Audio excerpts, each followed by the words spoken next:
NFL Week 12 Sunday after 3 games on this past Thursday on Thanksgiving. Hopefully everyone had a happy Thanksgiving. And thanks for tuning in and listening as we're going to pick up this Bengal Titan and Buccaneer Brown game at halftime, now early third quarter. Both games tied at 10 apiece. Also currently ongoing around the league. The Dolphins are blowing out and shutting out the Texans at halftime, 30-0. Both the Bears and Jets with backup quarterbacks today. Gangrene, they lead the Bears by 7 as they'll just be kicking off the third quarter 17-10. 10-10 as well with Atlanta and Washington. Carolina up 10-3 on Denver. And Baltimore's at Jacksonville, leading by 2 as they near halftime, 9-7. And then still to come, we've got the Chargers and Cardinals, along with the Raiders and Seahawks. Rams, Chiefs, Saints, 49ers, Sunday Night Football tonight, and then Monday Night Football tomorrow night. We'll have both Pennsylvania teams in action. The Packers at the Eagles tonight on Sunday Night Football, and then tomorrow night on Monday Night Football. The black and gold Steelers will be in the heartland to take on the Indianapolis Colts. But 10-10 as mentioned with the Bengals and Titans and Buccaneers and Browns. Still at half with Cincinnati and Tennessee, but as Tampa went 3-and-out to begin their opening second half drive, Cleveland 1st and 10. Going to lose a few yards, so second and long, but of course, this is all after the Bills, Cowboys, and Vikings all won on Thursday on Thanksgiving. All one-score games that came down to the final play. First time since 1926 that happened on Thanksgiving. So, right now, of course, one blowout, one shutout, everything else, one score. As it was on Thursday, and on paper, still some good games to kick off later, as mentioned. So we'll see what it gives. As always, I'm sure something will. But meantime, thanks for tuning in and listening. Be sure to like, follow, and subscribe on social media. Links in the description below. The thumbs up button. Share hashtag NFL. Chat questions and comments. Super chat, super sticker, super like, super thanks. Always greatly appreciated as well. We're also going to recap college football from this past week and give an update on the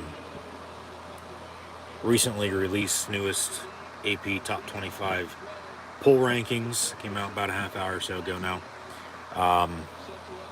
But of course, those really don't matter. It's the college football playoff rankings that come out on Tuesday nights.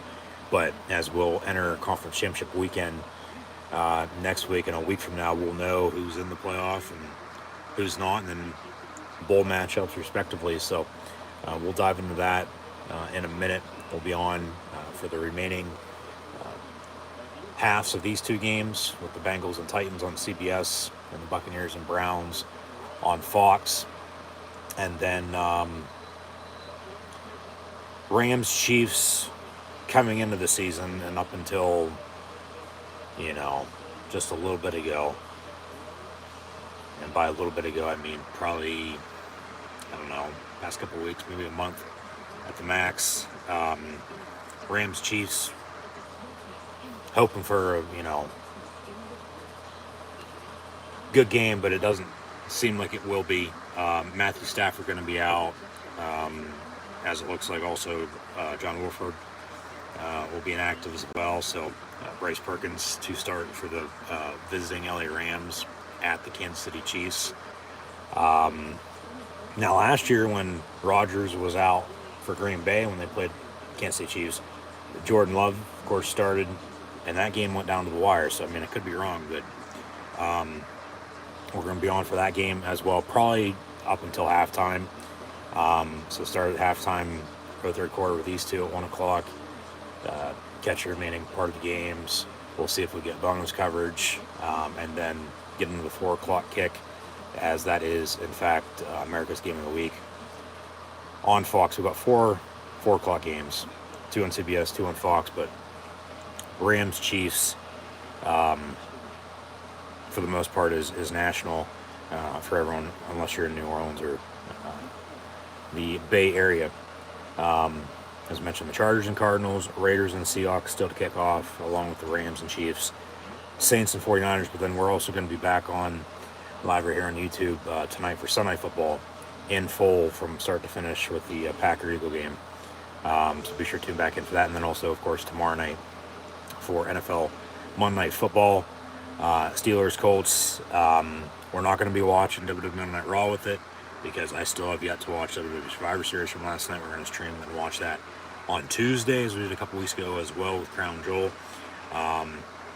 So be sure to also tune back in then on Tuesday for WWE Survivor Series War Games, live watch, long reactions, of course on a few day delay, but then of course that'll do it for the year for the most part for pro wrestling. But of course football season continues. Hard to believe the college football season is already over for the most part. As I mentioned, conference championship games next weekend. We'll get into a recap from yesterday and preview that here in a minute. But as I mentioned, Bengals, Titans, Bucks, Browns, and then Rams, Chiefs before Sunday football later on tonight. So be sure to subscribe. And once again, thanks for tuning in and listening. So 10-10 with Cincinnati and Tennessee. They just kicked off the third quarter. Of course, a playoff rematch from last year that went down the wire, and Cincinnati won on a game-winning field goal, defeating the number one seed in the Tennessee Titans. Meantime, as Tampa in the NFC South is at Cleveland in the AFC North. Remember, they already went to Pittsburgh and lost by 2, and another close one tied at 10 here.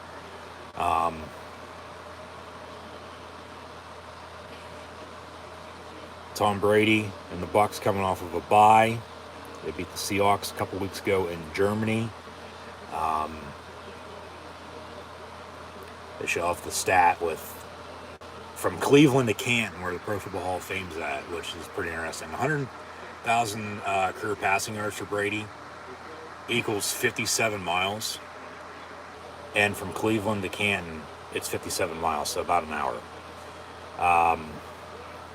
But they'll run an end around and get a first down. Be sure to go check out my, from about a year and a half, almost 2 years ago now, Pro Football Hall of Fame vlog with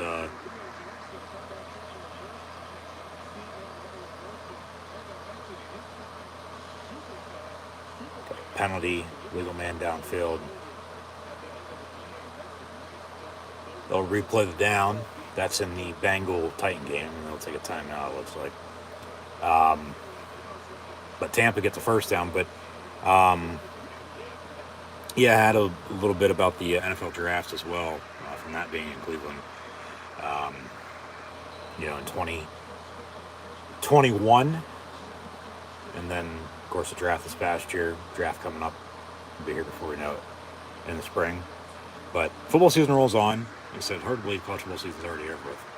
NFL still has another month and a half or so before the playoffs begin. But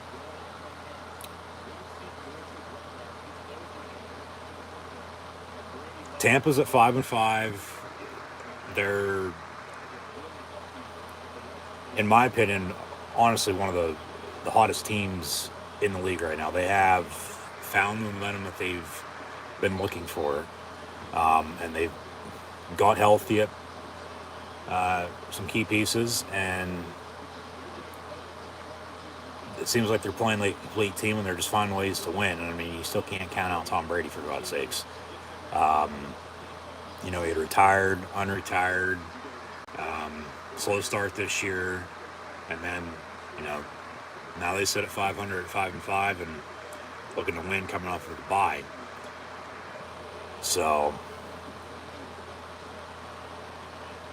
if they can continue to, put it together and, get red hot, which they sort of already are, recently at least, I think. Watch out for Brady and the Bucs come late in the year here, and especially in the playoffs. Because once again, it's hard to count him out. He's been to how many Super Bowls and won how many Super Bowls, for God's sakes, to begin with. He knows how to make plays and knows how to win football games. 3rd and 1 inside the 5, and touchdown Tampa. So they take a touchdown lead here midway through the 3rd quarter. Extra point to come. Still tied at 10 with Cincinnati and Tennessee. But Baltimore-Jacksonville bringing up the rear. They're the lone game that still has not gone to halftime. Everything else is early 3rd quarter, already midway through the 3rd. So maybe on CBS following the Bengal-Titan game, they'll give us, well, depending on how, Baltimore-Jacksonville goes in the second half, it's 9-7 right now. Maybe that's bonus coverage, but we'll see. Extra points up and good is 17-10 Tampa.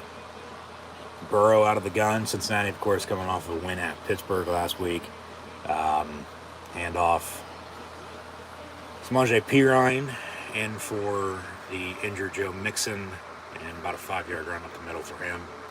So, yeah, a lot of close games this week, rather than, a couple weeks ago. And really, that was really only 1 or 2 weeks of the year, because, for the most part, all these games have been very, very close this year. I thought last year the running game finally returned for mostly everybody. And now, it's back to be playing damn good defense and making stops and just back and forth what's going to give. But only one blowout today. Not necessarily expected, but, Miami's been playing good, and, the Houston Texans are shit. So, they scored a few touchdowns late before halftime. It was only 17-0, but 30-0 there. But then everything else, like I said, 10-10, 10-10, 17-10. Jacksonville actually with a field goal, 10-9 now. And then 10-3 Carolina on top of Denver. So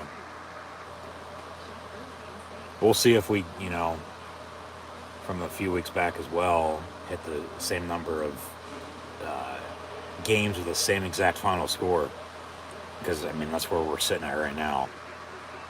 Like I said, 2 17-10 games, 2 10-10 games. 10-9. Denver, another one-score game for them. 2 field goals to make that same score if everything else holds. And then 30-0 Miami. But then on Thursday, like I said, for the first time since 1926, on Thanksgiving, we had 3 games come down to the final play of the game, in which Buffalo, Dallas, and Minnesota all won, but the final scores were 28-25, 28-0, or 28-20, excuse me, and 33-26, all one-score games. So,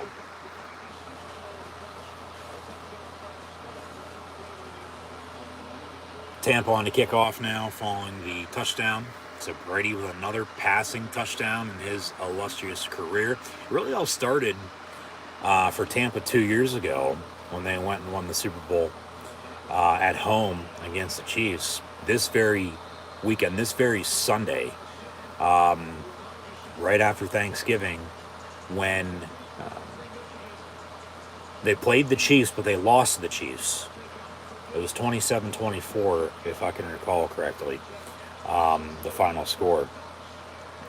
But then Tampa, yeah, they had to go on the road in the playoffs, all 3 games as a wild card. But then they returned home and, of course, won the Super Bowl. Lost in the divisional round last year. But it seems like for Tampa this year, as mentioned, they're 5-5. They've been playing some better football recently. Wouldn't want to be playing them right now, honestly. Wouldn't be. But give about a 7-yard run there to Nick Chubb, second and short for Cleveland. But it seems like when they beat the Rams recently, before they went to Germany, under a minute to play, Brady led them downfield and game-winning touchdown. Um, and as he had said, and I'll quote, that was fucking awesome.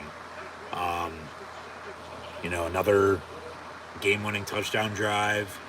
Um, Another passing touchdown in his career, surpassed 100,000, passing yards, and he keeps adding to that. And came back and won that game. They then beat the Seahawks in Germany. Bye week, here they are today. So, if they can keep it up, so I'm telling you, watch out for Tampa Bay. They'd be one of the teams that I wouldn't want to be playing, late in the year, come playoff time. Because hopefully you are playing your best football in November or December, and you're getting red hot, and because you don't want to do too much early. You want to keep a steady pace. We saw the Eagles, who were undefeated, lose a couple weeks ago, then they bounced back and they host the Packers tonight. Green Bay honestly has to win tonight on Sunday Football to keep their season alive, because if they lose, they're for the most part done for. Sitting at 4-8. So. Of course, last time they were in this spot, as mentioned before, it's 2016, and they made it the whole way to the NFC Championship game before they lost to the Falcons, and the Falcons, of course, blew a 20-3 lead to Brady and the Patriots in the Super Bowl 51. And then it all started for Green Bay, I might add, at Philadelphia. So come full circle with that. The game's later on, maybe we should tune back in, but we'll see what gives. Just that's why I play a game. Slide on paper, slide on field. So, still 10-10 with Cincinnati and Tennessee. Derrick Henry had a long rushing touchdown. However, he fumbled about the 5-yard line, and then it was recovered by Tennessee in the end zone. But of course, he doesn't get credit for it. He gets the credit for the yards, but not the touchdown. But Tennessee still scored, and they have the ball. So we'll see if they. Speaking of the Packers, Tennessee went to Green Bay last Thursday night and won. Tote the rock with double deuce, and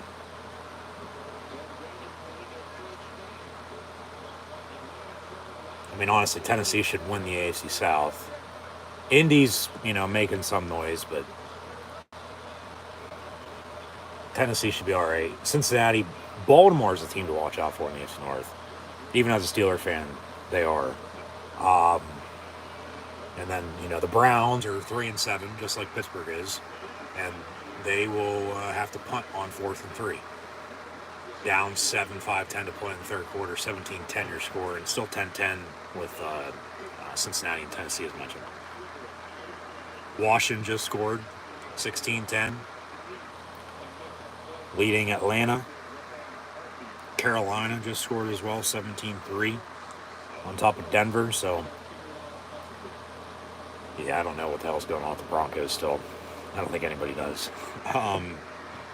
Nathaniel Hackett's probably going to get fired.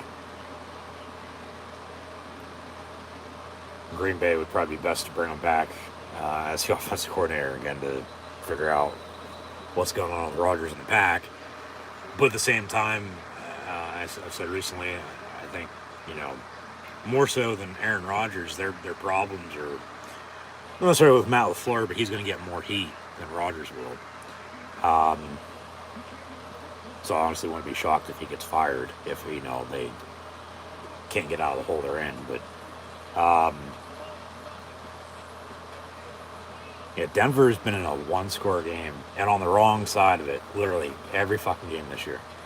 But hey, you win some, you lose some until they figure it out. They're just going to be stuck. So, doesn't seem like Houston or Miami's doing anything. 30-0 still. Still 17-10 New York on top of Chicago. Atlanta with the ball. As Washington just scored, as mentioned, 16-10. Finally, they go to halftime in Jacksonville. Baltimore trails now by 1, 10-9. But commercial break on both Fox and CBS. So 17-10. Bucks getting the ball back because of the Cleveland punt. So they honestly, 5 minutes punt in the third quarter. You're already up 7. Cleveland really hasn't done much since early in the game. Deshaun Watson going to be coming back next week, I might add, as they'll take on his old team, the Houston Texans. Tampa could probably put this game away here soon.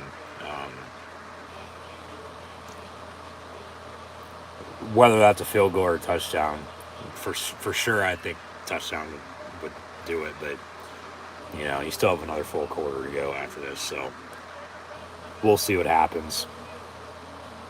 Might come down another game-winning field goal with the Bengals and Titans, just like it did in the playoffs, for all we know. But the only win other than the Bills, Cowboys, and Vikings this week that I can give to you right now is the Miami Dolphins to get to 8-3. And everybody's playing this week. Nobody's on a bye. That's just how close everything else is. It's, tied. Maybe Carolina on top of Denver, unless they come back and make it interesting. But everything else is one score, let alone 1 point. So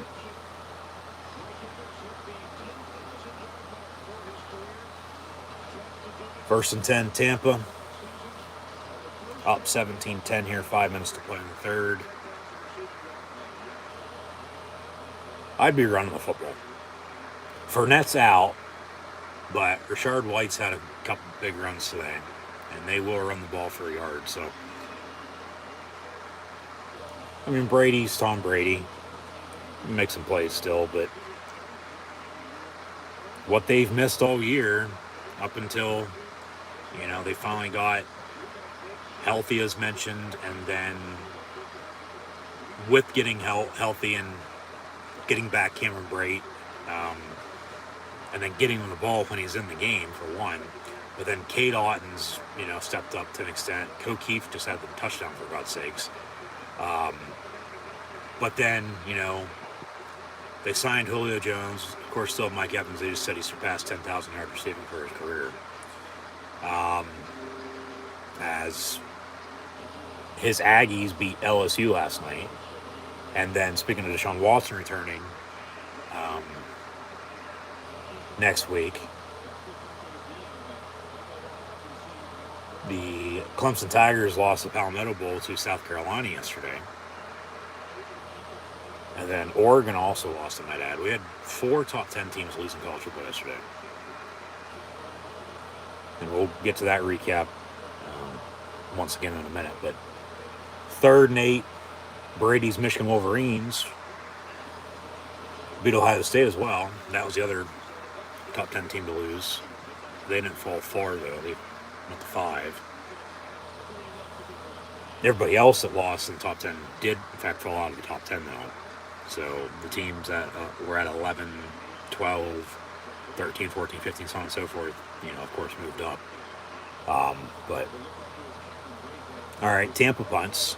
Still 17-10 and 10-10. Still at break with Cincinnati and Tennessee. So the Jets just scored again, 24-10 on top of Chicago. That game might be over as well. Zach Wilson benched for not taking ownership of his mistakes. Mike White starting rather than Joe Flacco. And then Justin Fields is injured. And then with him out, I believe, if I'm not mistaken, Trevor Siemian is, in fact, the Bears' starting quarterback today.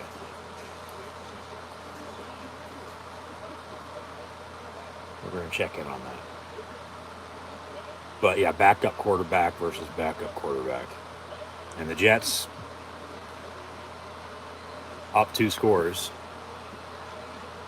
Jacoby Brissett gets sacked. Yeah, Simeon's starting for Chicago. Staying in the Windy City where he plays college ball at Northwestern. They finished the year with 11 straight losses after winning with 0. But coaching carousel starting to spin in the meantime, too. Matt Rule was hired by Nebraska. Wisconsin, also in the Big Ten West, after losing to Minnesota yesterday and then finishing at 6-6. Of course, they fired Paul Chryst midway through the year. Jim Leonard, former Badger defender and defense coordinator, was promoted to the interim spot. It seemed to me at the time, we'll talk about this, it was on a Sunday night. I know that much. I don't remember what game. But, whenever Paul Chryst was fired, I talked about this. That, and I've said it a few times since, including yesterday as well, it seemed like Wisconsin was scared that Jim Leonard was going to leave. Because they've seen defense coordinators leave and get other head coaching opportunities elsewhere. So they fired Paul Chryst for whatever reason. That potentially the main or key, maybe not reason, I don't know.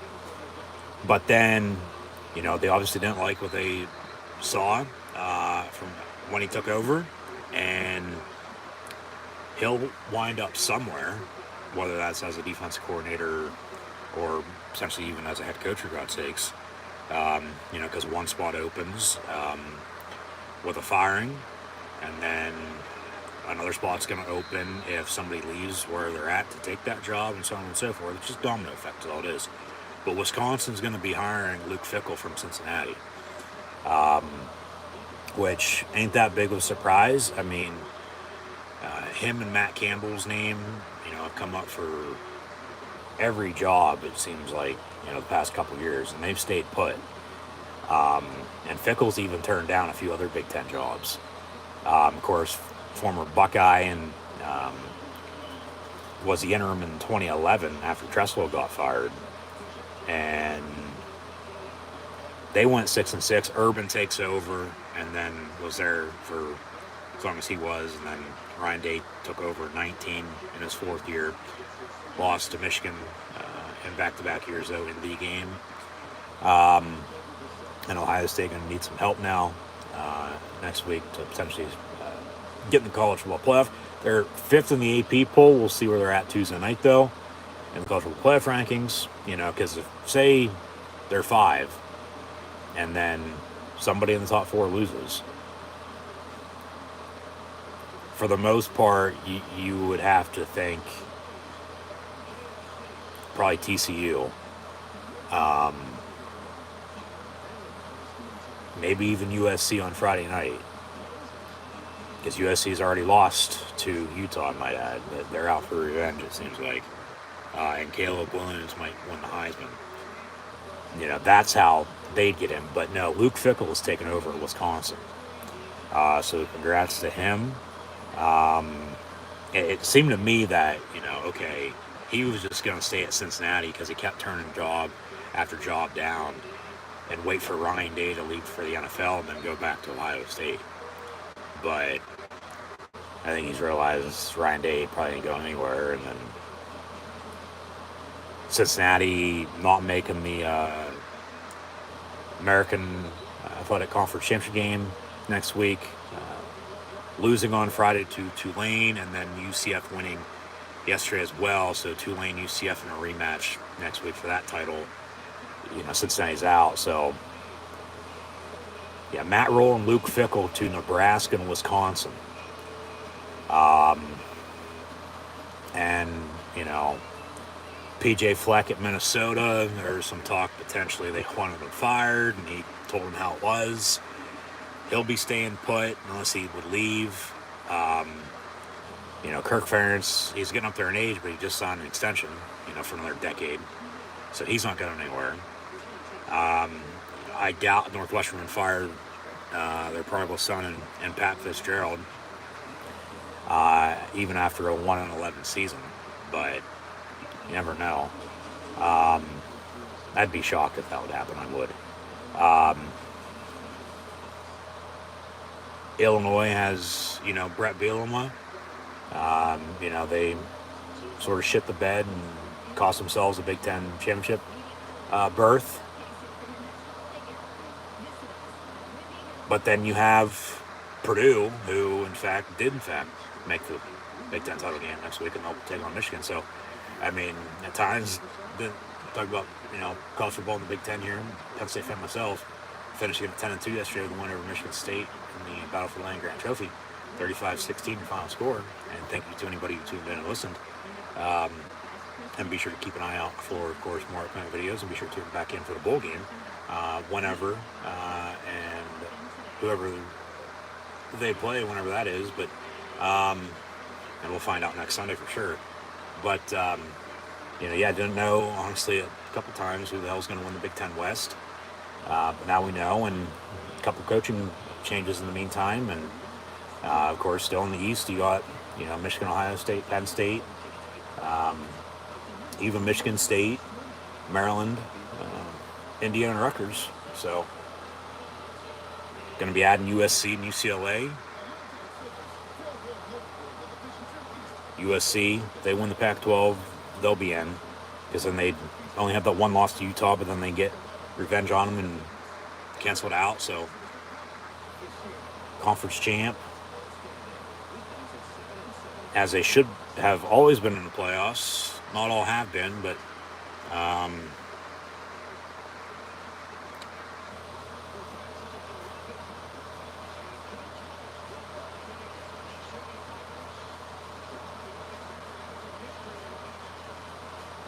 yeah, I really don't know where I was going with that or where the hell it started, but as I ramble on, we're back from break.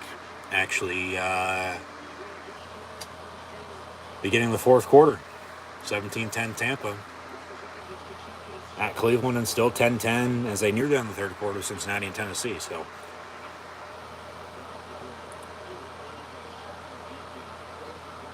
Burrow slips, throws it on the ground, and then gets hit, but no flag. Brady's pass deep down the middle, incomplete, intended for Chris Godwin. Speaking of the Big Ten, Michigan to Penn State, I think that's probably where I was, trying to connect everything, talking about this player and that player, and then we're going to recap college football here. Probably, honestly, this game's already in the fourth quarter, and we're only 2 hours in. This game will be over before 4 o'clock. Let alone quarter 4, for God's sakes. Unless they give us a ton of commercial breaks. But Fox might have the bonus coverage before CBS. And that would be, say, Atlanta and Washington. Yeah, that's 16-13 as they begin the fourth quarter. But yeah, with that, and then like I was saying, the coaching carousel picking up, and we'll see who else is going to get fired and so on and so forth. But have more info on all that later on. But I think you can give for sure Miami and the Jets wins, because 30-6 and 31-10 respectively. Those are two blowouts. Everything else, one score. 7-3, 3. Well, Carolina up 14 on Denver, and then a 1-point Jacksonville lead. That's where we sit at. Got a pass interference on the Cleveland defense. Spot foul. Yep. First down, Tampa.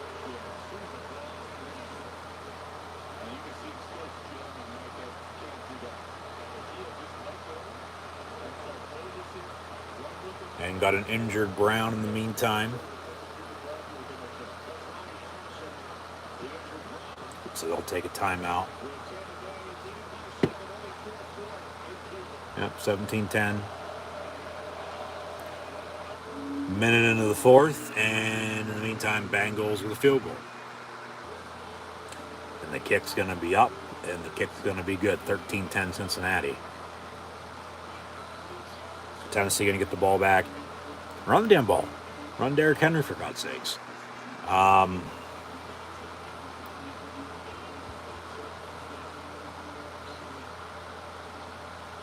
just trying to think on who I definitely want Tampa to win this game. Who I want to win Cincinnati, Tennessee. Probably the Titans, to be honest with you. Because as a Steeler fan, the Bengals in the North, coming off of a split 2-game head-to-head season with them, yeah. And then that gives Tennessee the South, and then you can figure out the wild card. But as I've said before, what's going to hurt them is the AFC East. Because, I mean, shit, you're going to have... Well, New England lost on Thursday, but still. You're going to have everybody above 500. And you're going to have one division winner, at least one wild card, maybe even two, let alone three. It's just all going to depend on what else happens. Because your current standings, right after Thanksgiving, with a few games having already been played this week, of course, on Thanksgiving. The Bills are atop the AFC East, just like the Baltimore Ravens are in the North. The Titans can afford to lose a couple game lead in the South, but yeah, I'd still like them to win. It seems like Kansas City's going to win the West because, I mean, I said it that with Josh McDaniels, it wasn't going to work out. Bad hire because he didn't have success in Denver, and then, you know, kid in a candy store, and then gets out on his own, doesn't know what the hell to do.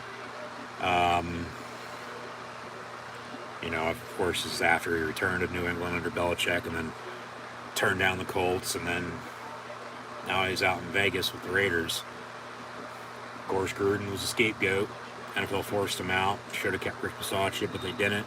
He's now in Green Bay as special teams coordinator, but a lot of close games for them as well. You know, Derek Carr taking the brunt of it, to say the least. But then the Broncos aren't as good as everybody thought they were going to be. So growing pains after getting Russell. And then, you know, the Chargers are at 500 and 5-5. And the Chiefs have beat them twice already, so. Brady looking to throw deep down the middle and incomplete. Intended for Julio Jones. 3rd and 6. So, I mean, you're looking at, well, first off, an update. Bears, Jets, there's the Jet touchdown to go up 31-10. So, yeah, 31-10 is near the end of the third quarter. That's the update. 3rd and 6 for Tampa, up 17-10. Tennessee with the ball back first and 10 from the 25. Now down 3, 13-10. Tannehill going to go deep. And it's going to be caught at the 25-yard line to the rookie and Traylon Burks from Arkansas, who they drafted in the first round this past year in the draft after they traded A.J. Brown to Philadelphia.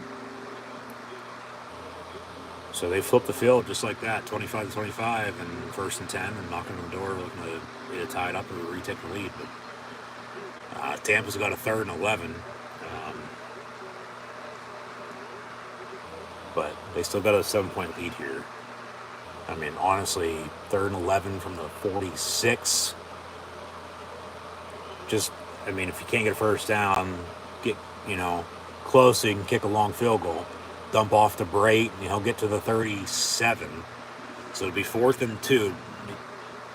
Decision to be made here to go for it, or if you want to kick it from about 54, 55 yards. Offense staying out there for the time being. 4th and 2 for Tampa Bay. And they're going to go for it. And then one Cleveland Brown player literally just moved the fucking football. Put it on the hash mark. Ref comes up and checks the ball, and they're just going to try to run off sides. Play clock at 3. 4th and 2. Yeah, nothing. Either timeout or a delay a game to back them up 5, 4th and 7 with a punt, rather than kick a long field goal. We'll see. Delay a game, so 4th and 7, they'll punt, pin them deep. So Cleveland can get the ball back, still down 7 here, 17-10. No, but standing-wise right now, in the AFC, you're going to have, in no particular order, just division winners first off, or division leaders right now. But then if Miami wins, which they're going to, both them and the Bills are going to be tied atop of that. New York 7-4 with the win. New England lost 6-5, but everybody's still above 500. And remember, well, the Dolphins would have the lead, the tiebreaker, because they already beat them once. But then they, still have to play in Buffalo late in the year. So you have the Bills and Dolphins. Right now it's the Ravens, but they're down at Jacksonville. Cincinnati is up at Tennessee, but still a lot of football left. Of course, then you got the Browns and Steelers, both 3-7. Cleveland to lose, 3-8. Pittsburgh, one or the other, 3-8 as well, maybe 4-7. Still a lot of winnable games in front of them. So we'll see if they can put it together, and be sure to tune back in tomorrow night for Monday Night Football, Steelers, Colts, live watch along reactions live on YouTube. Yeah, the South, the Titans will lose. They kick a field goal, tied at 13, so knotted up again. The Colts, been playing pretty good recently. I still don't get why they ever benched Matt Ryan. I don't think anybody really does. And then, they fired Frank Reich. It seemed like that was his decision, because then Jeff Saturday gets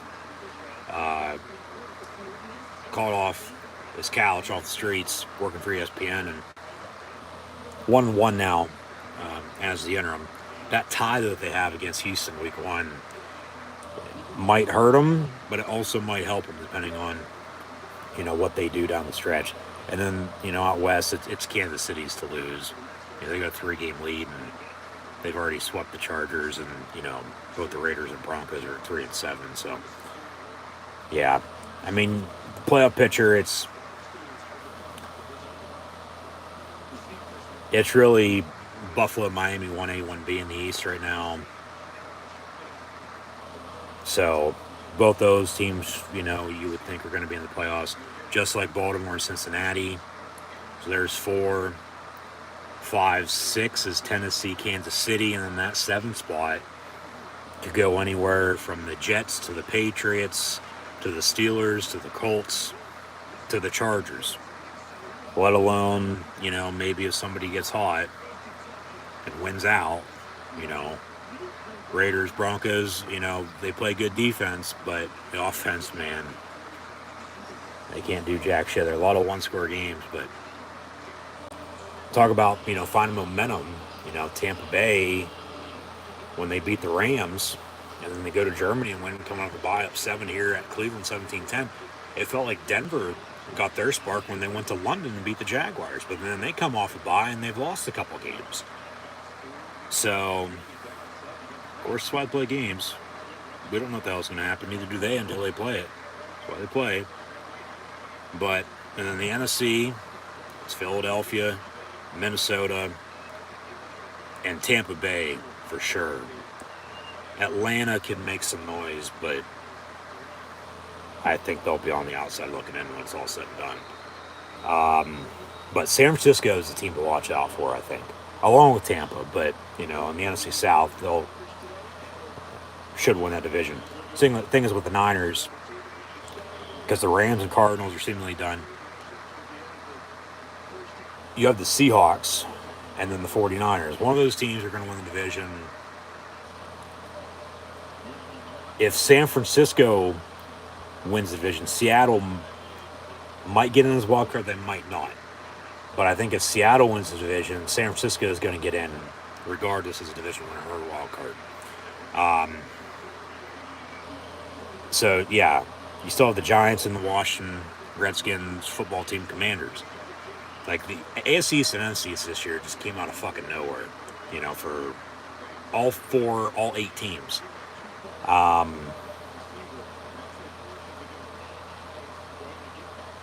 still think, to an extent, Minnesota's best team in the league, because they just find ways to win.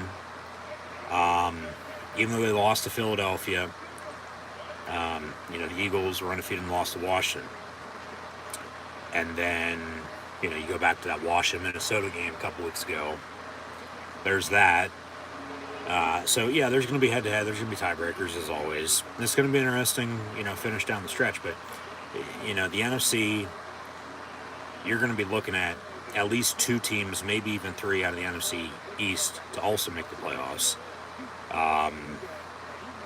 Whether those are a combination of any of the four, Philadelphia, Dallas, the New York Football Giants, or Washington, beats me, we'll see.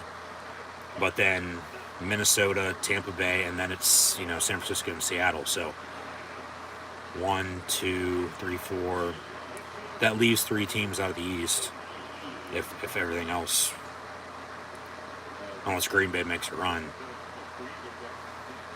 they'd be the team to watch out for, because they've done it before. Can't count out Rodgers, just like can't count out Tom Brady. But they got to get it rolling tonight for sure. But I still think San Francisco's, just like Tampa Bay in the NFC, the 2 teams that could make a run and go and win the Super Bowl, for God's sakes. Like, they're that good if they can put it together. I get everybody's going to have their ups and downs. Every dog has its day, but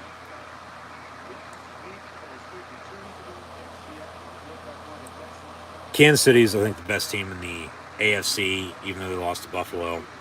Buffalo's with Josh Allen doing too much sometimes. They're either still finding a way to win the big game or, just coming up short. Miami could be the, dark horse out of the AFC potentially. But just watch. Tua gets hurt, as he did earlier, comes back, he's unstoppable right now. They still got, 6 more weeks, 5 more games. I wouldn't be surprised one he gets hurt again, or they just shit the bed, or of course, then lose in the first round of the playoffs. But we'll see what it gives. We will see what it gives. As always, it's about the game. So there's an update on that. Back to these scores with 12.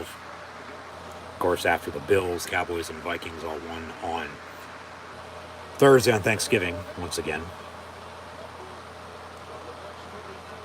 Cleveland going for it on 4th down 7, 8.5 to play, and pass going to be caught and dropped by Amari Cooper. Would have been a first down. So turnover on downs. They'll probably still get the ball back, but because they have 3 timeouts, 2-minute warning. But if Tampa scores, I think whether that's a touchdown, let alone a field goal, this game's over. So, 17-10 Tampa Bay on top of Cleveland. And then the Bengals and Titans are tied at 13, early 4th quarter.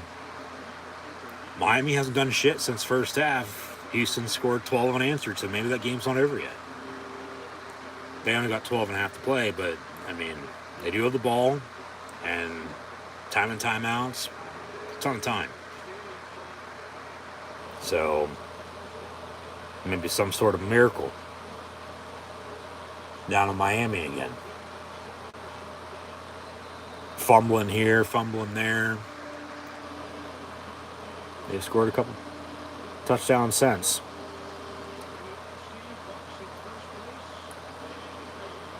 And then the Jets 31-10, Washington 19-13.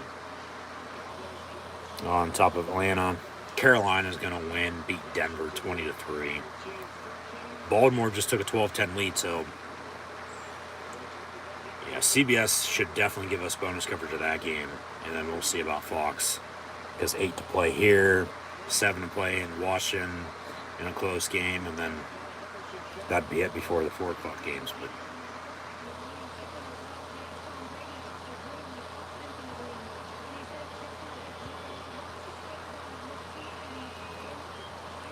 see what happens. Yeah, that was when their season got turned around, if you will, yeah. So 3rd and 3 for the Bucs. I think they'd be wanting to work some clock. They're going to hit the ball about a minute and a half. Brady's pass incomplete. 10 for Mike Evans, so they'll punt, and they still only got a 7-point lead, so Cleveland's going to get another shot. And then maybe another shot.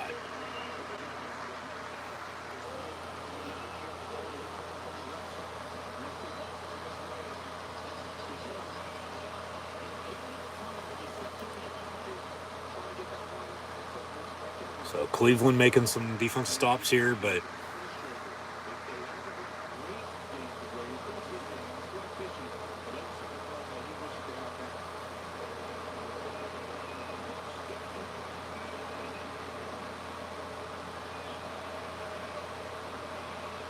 and they'll down at the 5-yard line. So 1st and 10, Cleveland, 3 timeouts, 6:52 to play, down 7. They're going to have to drive the distance, but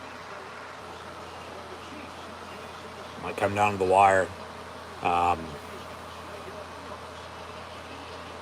then Cincinnati with a nice completion there. Joe Burrow for a Bengal first down. And they'll go to break 13-13.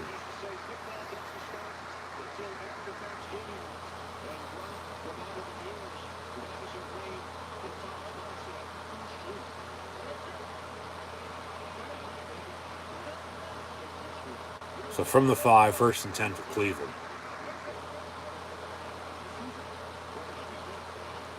And Jacoby Brissett in his final start as a Brown quarterback here today, because Watson's going to be returning, as mentioned, next week. Hands off and no gain on the play, so 2nd down and 10.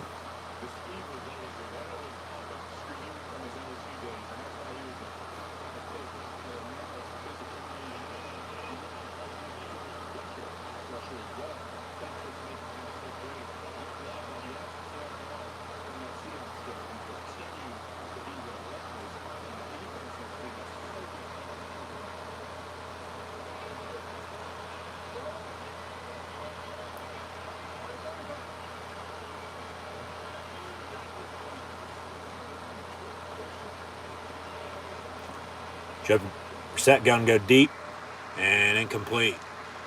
And a good no call. Oh, that's a bullshit penalty.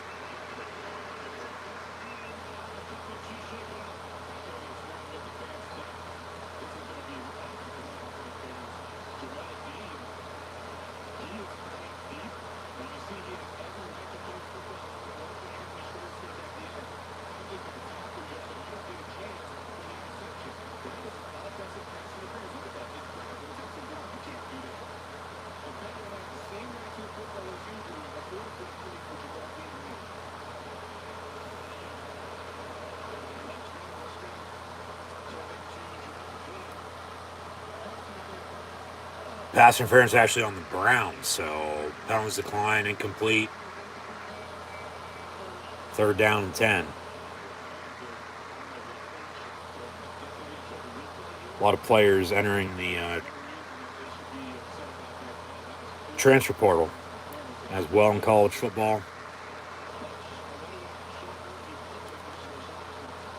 As David Shaw at Stanford has also resigned, I might add, after a 3-9 season. They've gone downhill fast the past couple years. Stanford hasn't been Stanford since like 2017, 2018. His name's come up for some NFL jobs in the past. I don't know if franchises want to, take a look at him now or not. Harbaugh could hire him at Michigan. He had him as an assistant at Stanford, for God's sakes. He might, get another college football gig. I get for, Northwestern, Stanford, along with Vanderbilt. And then when they win, it's even more impressive. But, they're the Harvards of Division I. And, to play football, but then also to get into school, academically. I don't know what the hell is going on with Stanford. But yeah, he resigned rather than getting fired. Well, they probably told him, hey, step down or we're firing your ass. So he goes out on his own terms, basically. But no, as I see on social media, a lot of players are starting to enter the transfer portal now with the regular season over with. And then, recruiting, and then, bowl prep, and then into the off season. But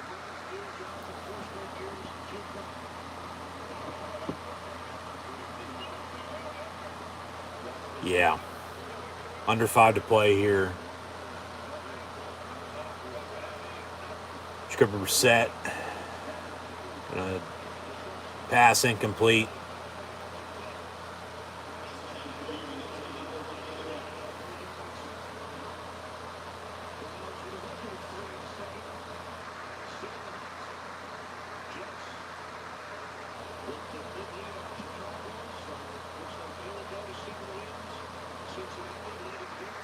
I guess something happened to OBJ on a plane this morning as well, I might add. So, there's that. Of course, don't know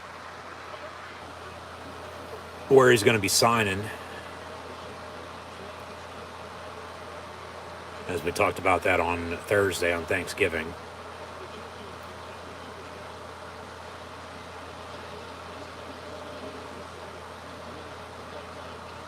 Today is also the 15-year anniversary of Sean Taylor being killed.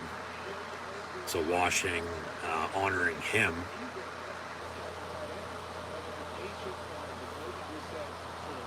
As they're up 19-13 on Atlanta.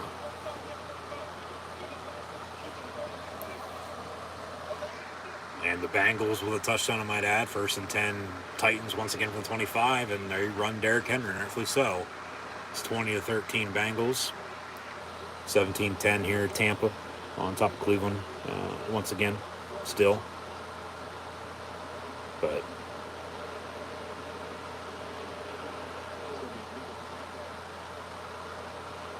shit, this game is going to be over in about 10-15 minutes. 3:51 to play. 17-10 Bucks. We'll update some other scores here in a minute, and then we're going to save the college football recap and preview for in between the 1 and 4 window, and then also, if we don't get to it then, like real early with Rams Chiefs once that game picks off. So 1st and 10, Brownies from the 32.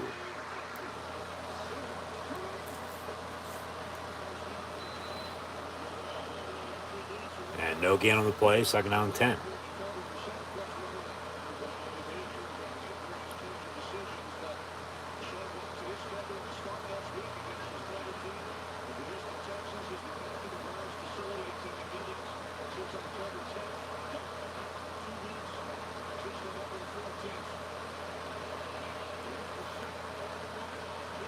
Texas State and Florida Atlantic are open after firings as well. So, as the NFL has Black Monday, college football has whatever you want to call it the day after the regular season. But Matt Rule's contract also 8 years, $72 million, might add. So congratulations to him. And Arizona State, out of nowhere, hired Oregon offense coordinator Kenny Dillingham. He's going to be the youngest coach in the FBS.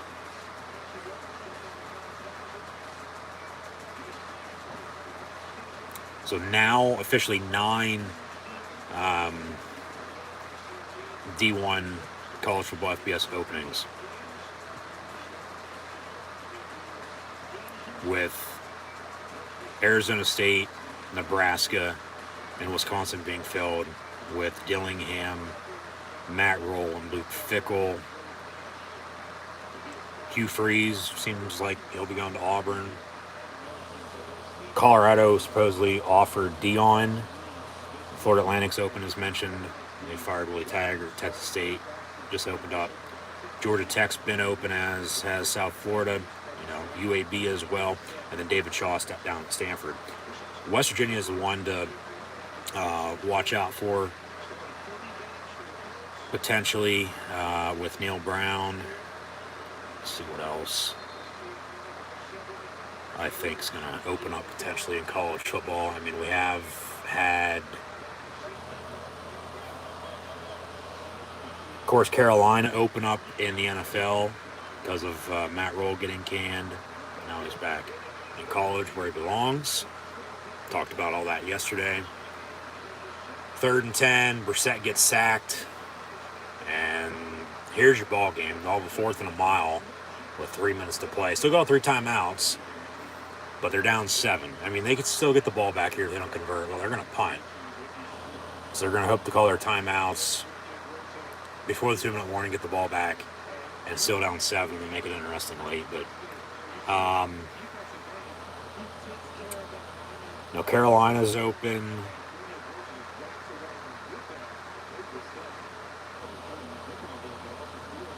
Denver, I think, is going to open because Hackett just can't hack it.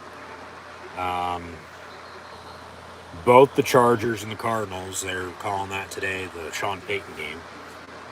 The Raiders potentially, because that's a bullshit report. They don't have fucking money to pay him. Like my ass. You're a fucking NFL franchise. You have money on end. Like, give me a fucking break.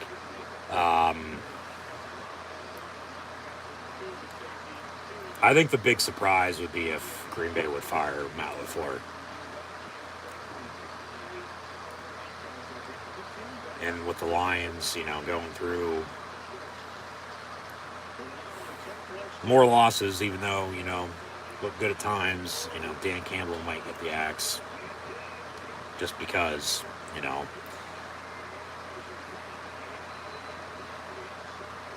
And then we'll see what Indy does. If Jeff Saturday turns around the Colts, why would you want to go out and hire anybody else?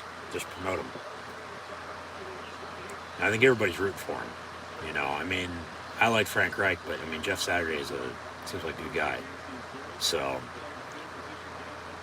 Browns with another timeout. Be 2nd down for Tampa here. But I'm trying to find one of my old tweets from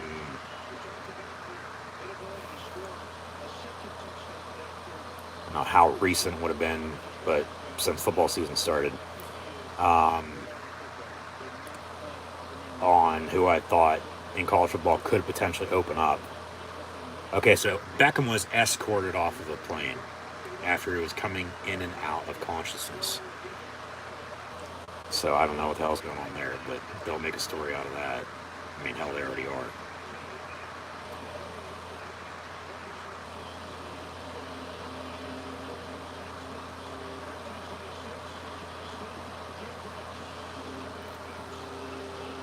Third and 13 for Tampa. So the Browns only use 1 timeout. They must have stopped the clock for an injury on the other. Titans, 2nd and 10, dump off on a screen. They're in field goal range. They're still on 7. Now, when I tweeted this, the 5 openings then were Nebraska, Wisconsin.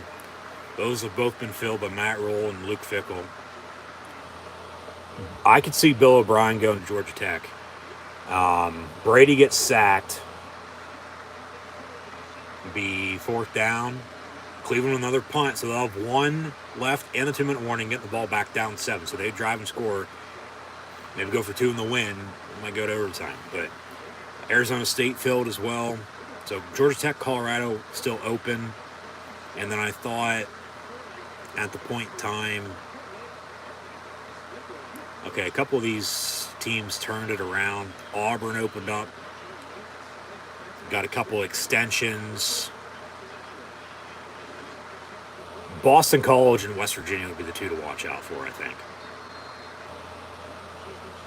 Yeah.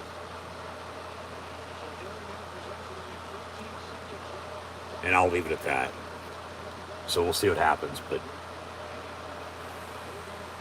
Cleveland on the punt return from midfield and about 5 yards. So Cleveland, they are down 7. It is 17-10 Tampa with 2:10 to play. Browns getting the ball back with 2-minute warning and 1 timeout. And they need a touchdown to win. Touchdown to tie, to force overtime, let alone a touchdown on a 2.2 win.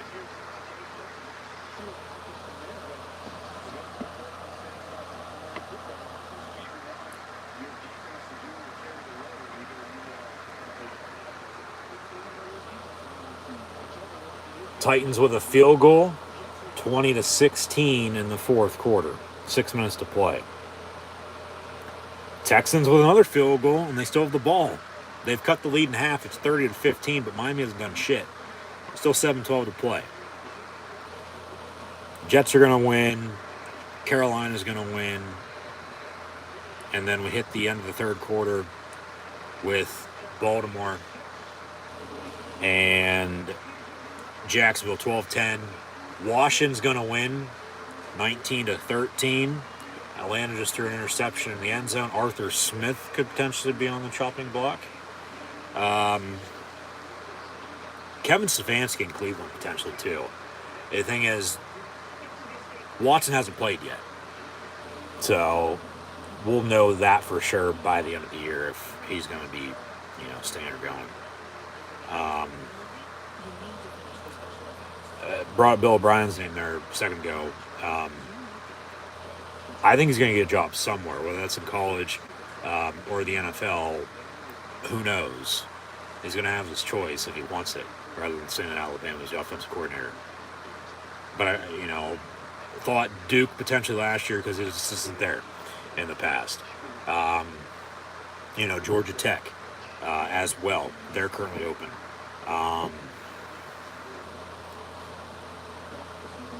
It's just going to depend on how else opens. Of course, he was the Patriot offense coordinator in his coaching career as well. If Boston College would open up, maybe there. In the NFL, if he'd wanted a gig, I'm sure he'd get it. Just depends on where.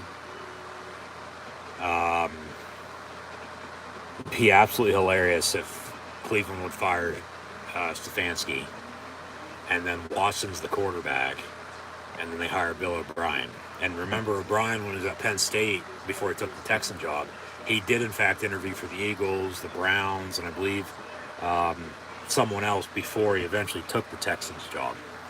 And then he was there from 14 to 20.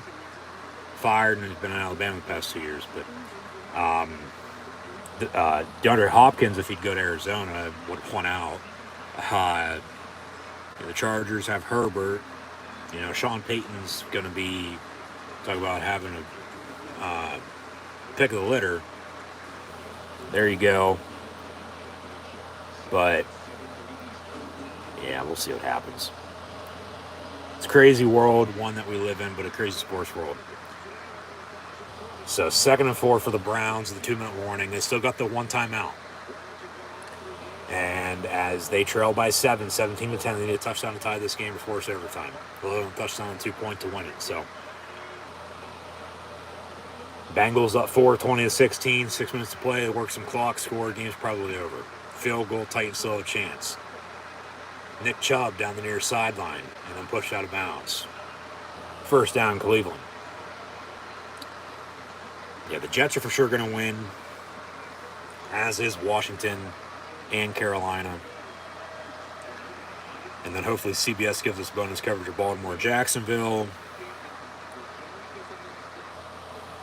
And Fox will take us to the 4 o'clock game with the Rams and Chiefs, because nothing else at 1 o'clock is going to be still on for potential bonus coverage. That's at least close. So 1st and 10 from the 12 for Cleveland. So just like that, hand off to Nick Chubb, and they're downfield and knocking the door, looking to score to tie this game up. So touchdown game, 4-point game, another 1-score game, 2-point lead for Baltimore. So there's 2 or more scores, but close down to the wire, hard-fought football. 2nd and 9 from the 11 for the Cleveland Browns. And as we near 4 o'clock. Deshaun Watson returns next week. In the meantime, Jacoby Brissett over the middle incomplete. Looked like he was banged up there on that sack before they punted and then got the ball back again. Which now they got a 3rd and 9, and they'll have to go for it on 4th down if they don't convert. Field goal ain't going to do them any good.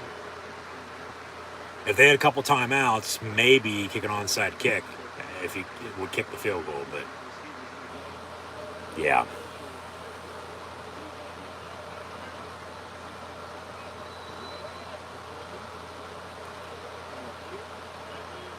So 3rd and 9, Cleveland from the 11.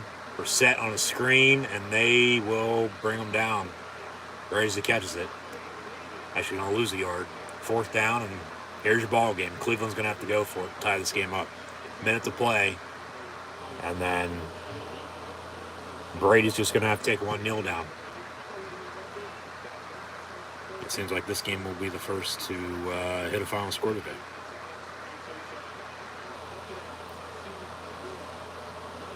Might have a timeout by one of these two. 4th and 10 for the Browns from the 12.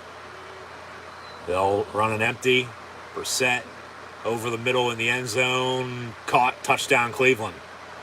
David Njoku.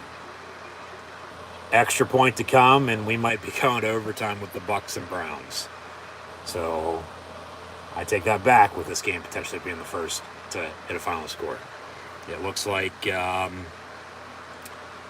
it'll be Atlanta and Washington, with Washington winning officially 19-13, yes.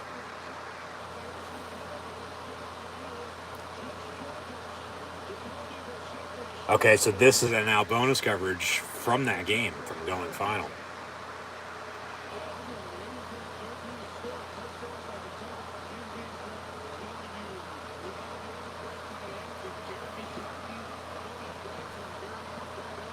So extra point up and good. 17 apiece with the Bucs and Browns. But I might add, we still have 32 seconds to play. And Tom Brady's getting the ball back with 3 timeouts. I feel like he's got another game-winning touchdown drive or field goal drive in him right now. And the Bucs are going to win this in regulation rather than go to overtime, for God's sakes. But we'll see. So yeah, 17 all.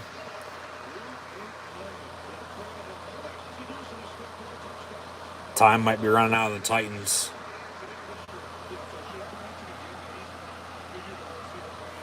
Especially if, well, the game's over for sure if they Cincinnati score a touchdown. Even with a field goal, time might not be on their side. About 2 minutes to play.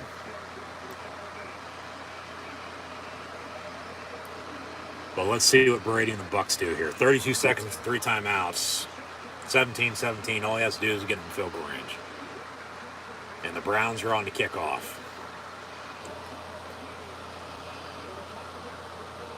Yeah, they've tied the game, but the problem is, touchback on the kick there. 1st and 10, Brady and the Bucs from 25. You just gave Tom Brady the ball back with 32 seconds and 3 timeouts. And he leads the NFL all time in game-winning touchdown drives. And he just had one a couple weeks ago to get them to this point now at 5-5. The spark they needed to get over the hump, to get on track, to win some football games this year.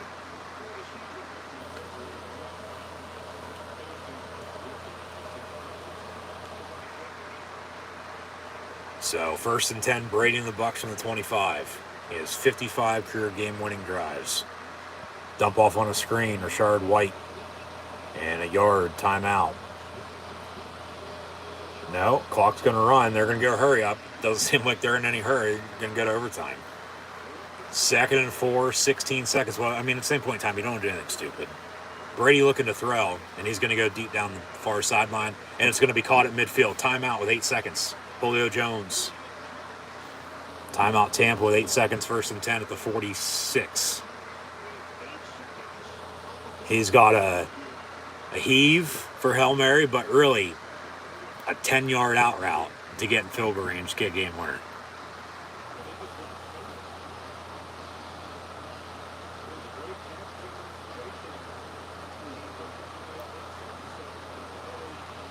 Yeah, they probably should have called a timeout after the first play, but at the same point in time, you don't want to, give them any time if you would do something quick, but you want to give yourself some extra time if you possibly can, but they didn't, but oh well.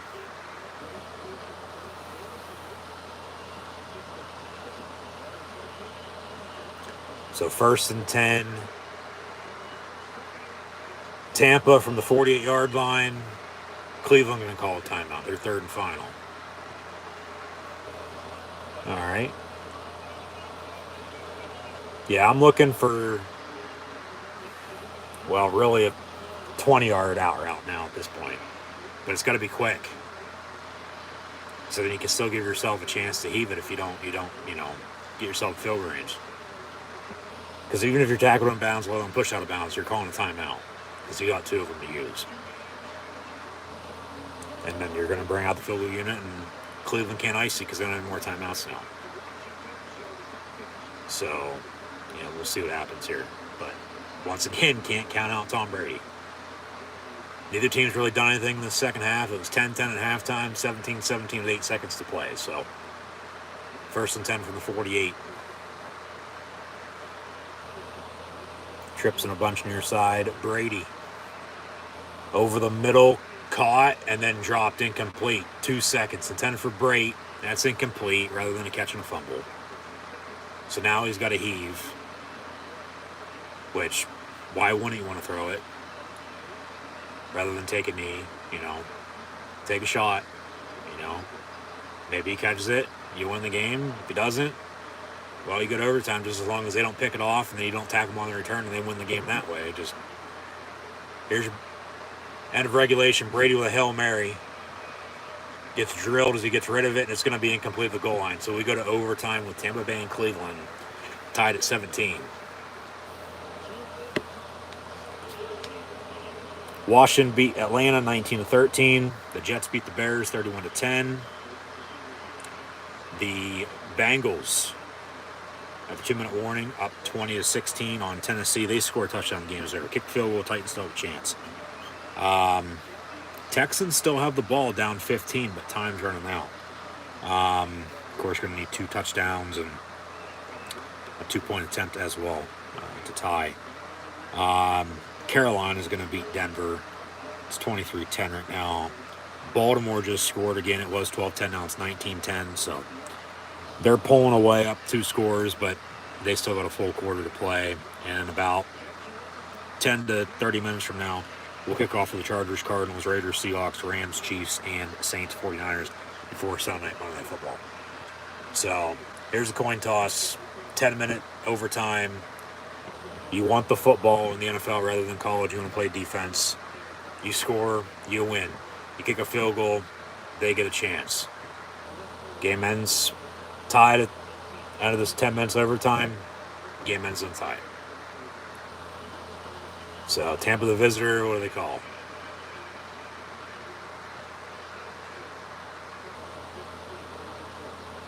Tails. They want the football, as they won the toss, and rightfully so.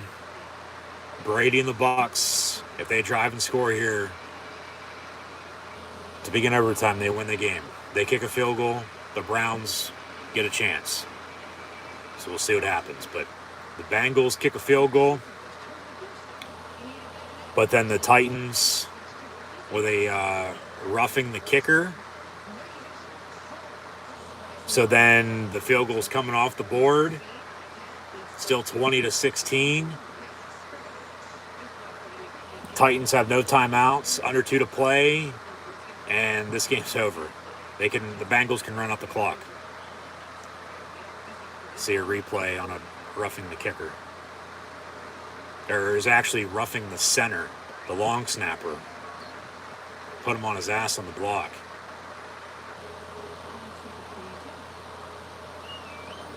Kick was up and good, so 23-16, but the penalty, Cincinnati took it. Points come off the board, of course. Now it's getting chippy because all they have to do is take a couple kneel downs and game's over, rather than the Titans getting the ball back with no timeouts and, about 2 minutes to play to drive and score and tie the game up. So the Bengals are going to beat the Titans 20-17. 20-16. We're tied at 17 with the Bucs and Browns in overtime. And the Texans still have the fucking football, down 15. 3 minutes to play, but once again, time's not on their side. You have to drive and score twice, get 2 points just to tie it up, even though Miami has not done shit since halftime. So, whether they're first half or second half team, if they want to win late in the year, they're going to have to play a full game. Okay, Bengals officially win 20-16. just as Washington did and the Jets did as well. CBS, give us bonus coverage of Baltimore, Jacksonville, even though now it's 19-10. Jags with the ball, 12 minutes to play.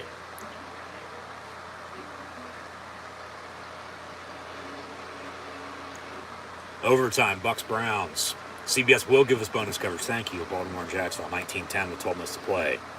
17 all, though, as mentioned, with Tampa and Cleveland here as we hit overtime. Bucks getting the balls. They won the toss. If Brady and the Bucks drive and score a touchdown, they win the game. They kick a field goal, Browns get the ball back, and we'll have a chance, and then we'll play from there. But kickoff, touchback, 1st and 10, Tampa from the 25-yard line. So now we're watching this overtime with the Bucks and Browns. Thanks for tuning in and listening. Be sure to like, follow, and subscribe on social media, links in the description below, along with bonus coverage on CBS following the Bengal win at Tennessee, 20-16 officially. Bonus coverage of Baltimore and Jacksonville, 19-10 Ravens.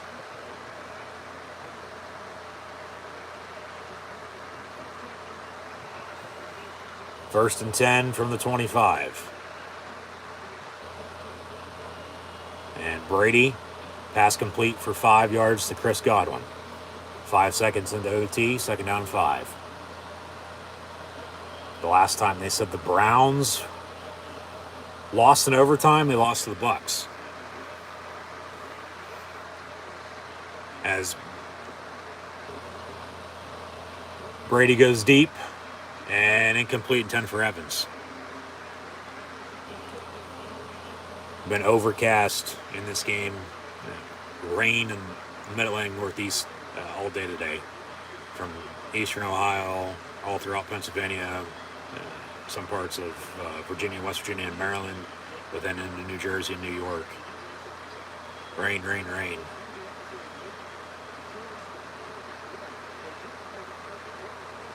It was nice in Nashville, though, for the Bengals and Titans. Sunny in the Sunshine State with Jacksonville having the ball down 9 at home against the Baltimore Ravens, 19-10. Got a flag on the play. It's against Cleveland. Be automatic first down with an offside, 5-yard penalty on 3rd and 5. First down, Tampa.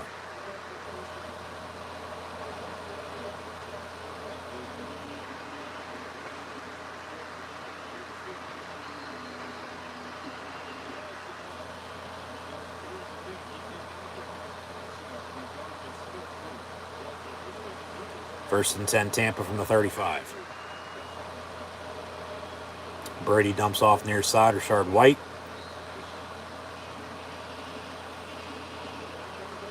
About 6, maybe 7 yards, 2nd down. And they say officially 4. 2nd and 4 for Tampa. Seems like they've ran like 5-6 plays already, but only in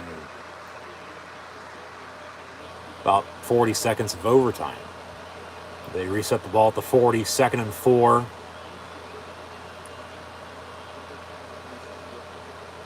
More like 2nd and 5. Over the middle, incomplete. 3rd down again. And medium, 3rd and 4 for Tampa Bay. A minute into this OT. Now, if they have to punt, the next score is going to win the game. Let alone a defensive score right now.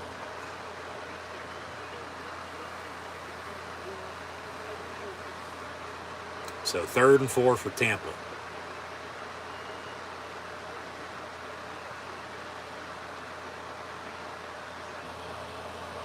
Brady's pass complete, first down, Bucks. Chris Godwin again. It's either him or Godwin, or Evans, excuse me. As his go-to targets. Julio Jones, banged up, playing all right recently. He's not what he was in Atlanta by any means, but he gives them another guy to throw it to. They've still missed Gronk though, all season long. Middle of the field with the tight end. So watch out for Cameron Brate, Cade Otton, Coe Keefe right now. That pass complete. Rashard White for another 6-7 yard pickup. And now they're starting to drive. Took them a second, but now they're starting to drive. If Brady and the Bucs score here, they win the game. And another, game-winning touchdown drive in his illustrious career. That's going to end about an hour south in Canton one day. The Hall of Fame. 2nd and 4, Brady. Pass incomplete far side.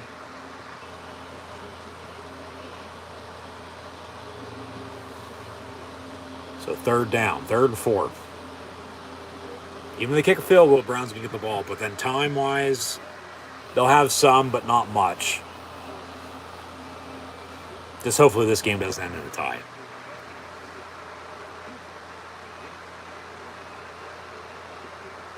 But if it does, all right, so what?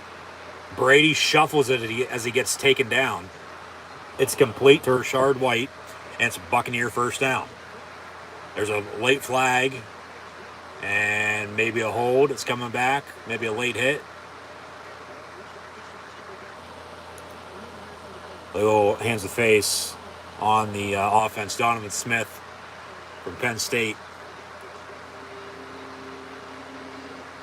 We are, but that backs up the Bucs offense after a 1st down. So they'll replay it at 3rd and 9 now. 3rd and 9 for Tampa.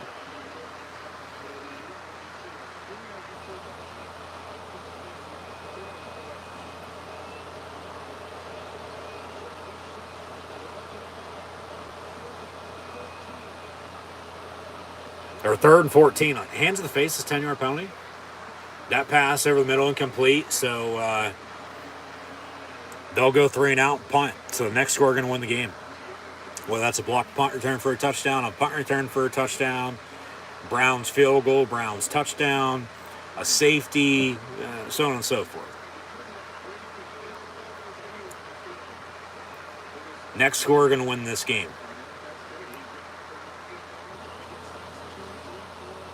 7:35 to play in OT, 17-17.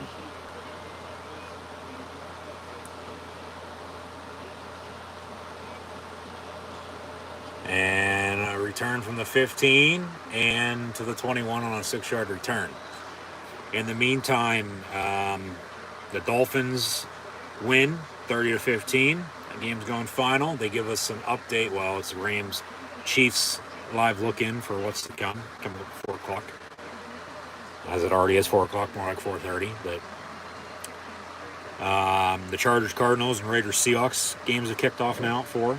Rams, Chiefs, Saints, 49ers still to come, and then Sunday Night Football, Monday Night Football. We're in overtime here with Tampa and Cleveland. Carolina's going to beat Denver, and the Jaguars just scored. 19-16, extra point to come. But the next score in this overtime with Tampa and Cleveland tied at 17, next score wins the game. From the 21, 1st and 10, Browns. And lost at 2, 2nd and 12. So after the Bills, Cowboys, and Vikings all won on Thursday, the Bengals, Dolphins, Jets, and Washington Redskins football team Commanders, where the hell you want to call them, all won today. And you can add Carolina to that list, along with either a winner, a loser, or a tie game here. Baltimore going to get it back, up 2 again, 19-17, 6 minutes to play. As an extra point's up and good, but doing the 4 o'clock games on Sunday night, Monday Night Football. But 2nd and 12, Cleveland. Empty set from the 19. 17-17, next score wins. We're set. Gonna roll out. And then decides to run. There's a flag on the play, though. Probably coming back for a hold.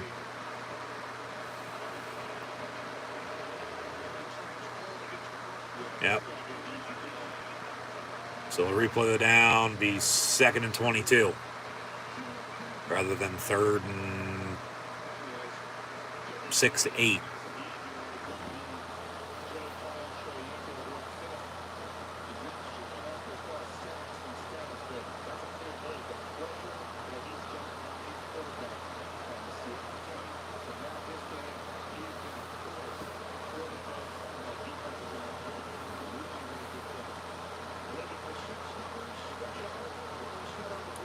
So 2nd and 22 for Cleveland. Once again, next score wins the game.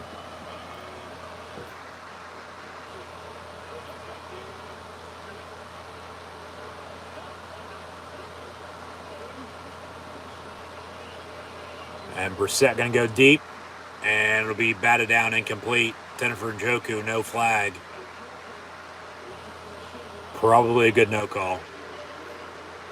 Yeah, they're booing, but that's probably a good no call. That's incomplete. 3-2-1, 3rd and 21 officially coming up. Maybe a little contact there, but yeah, nothing.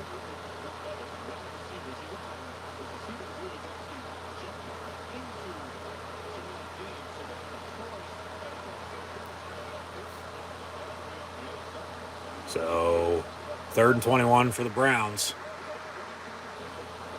6:10 to play. And they'll run a draw, Kareem Hunt. So Tampa going to get the ball back. And the next score still wins this game.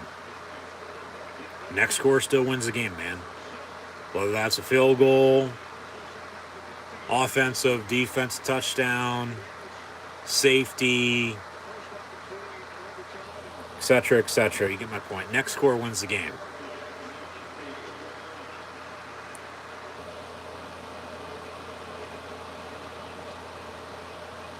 Cleveland punts it away. 5:35 and counting to play. And from the 23 on the punt return. And to the 35 he goes. 1st and 10 Tampa. Got another flag on the play.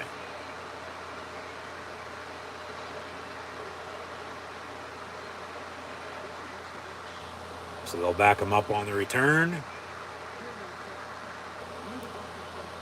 Illegal block in the back, so from the end of the run, be 10 yards. So it'll be 1st and 10 Tampa from, well, it depends on where the foul occurred. 20, 25-yard line, I'd say.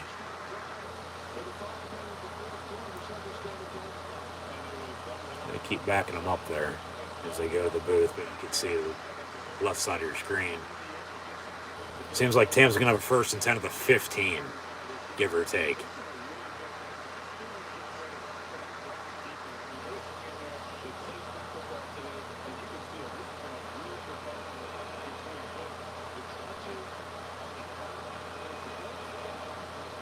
First and 10, Brady and the Bucks out past the 20.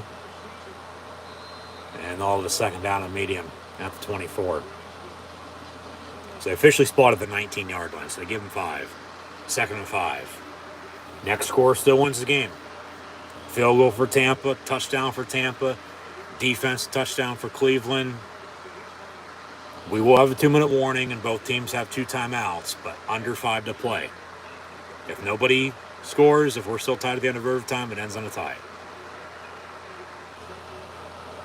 Which that's the one overtime rule that, well, they did change for the playoffs. You played, of course, you have the winner, but as it should be. But both teams now, come playoff time, will have a chance to possess the football. So they changed that, but still, it should be in the regular season as well. You play to have the winner. Like, nobody needs a fucking tie anymore. It's not 1922, it's 2022. Ravens turn it over. Jags down to 19-17. And field goal, honestly, would win them the game, but they're going to hope to score a touchdown. Still got about 5 minutes to play in regulation. We've got 5 minutes to play in overtime. In this game, 17-17 with the Bucs and Browns. About a yard, 2nd and 9. Seahawks up 7-0 on the Raiders and still tied 0-0 with Chargers and Cardinals, I might add.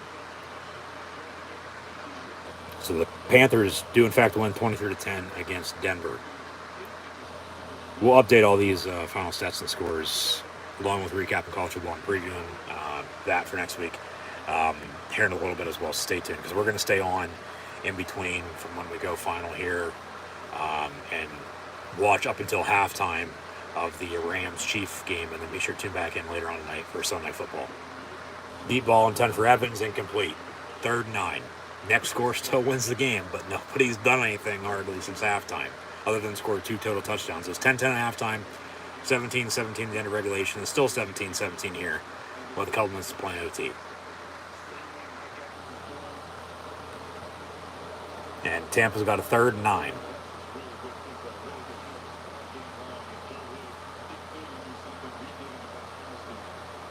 Injured Brown or Buck, excuse me. 3:29 to play, and as mentioned, we will have a 2-minute warning, and both teams have 2 timeouts, but in the meantime, they're going to take a commercial break. Jags with the ball back after the Raven turnover. Down 2. Field goal would win it, but then you'd want a touchdown. But then even if they'd score a touchdown, they'd win. That's why Jacksonville would want to score a touchdown right now, because then they need a touchdown to win it rather than a field goal with Justin Tucker.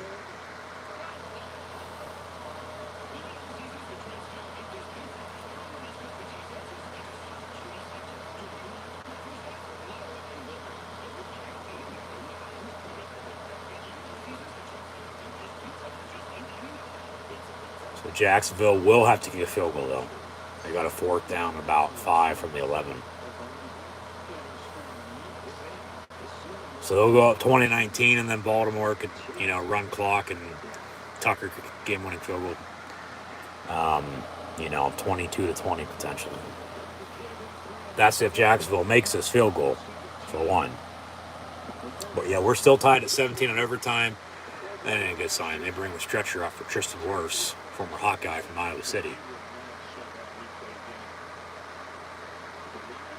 And they're not going to show the replay.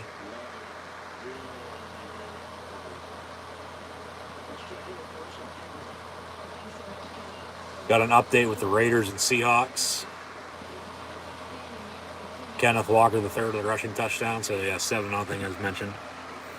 So if they're not showing that replay, it must have been serious. I mean, well, 1, they're bringing up the stretcher for him, 2. He is getting up to walk off, but he'll limp to the cart. They'll stretcher him off with some help. And I'd have to think either a knee or probably an ankle, for especially as big as he is. Just as they said, awkward landing. I was thinking maybe for a second, maybe a compound fracture. They're putting him in air cast, but no. They'll cart him off, and now Tampa's back to having issues on the offensive line. Jacksonville's field goal is in fact up and good. It is 20-19 with 4:20 to play.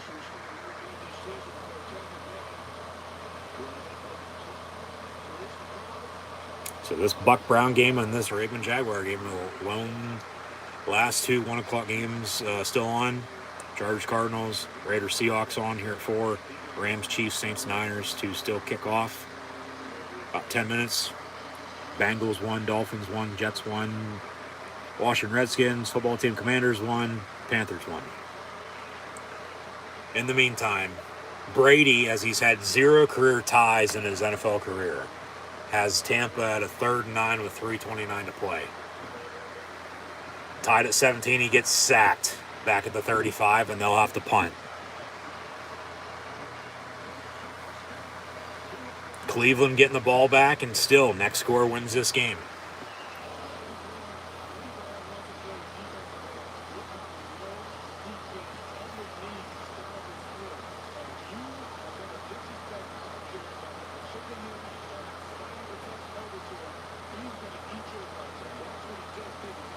So Tampa on the punt again, under 3 to play.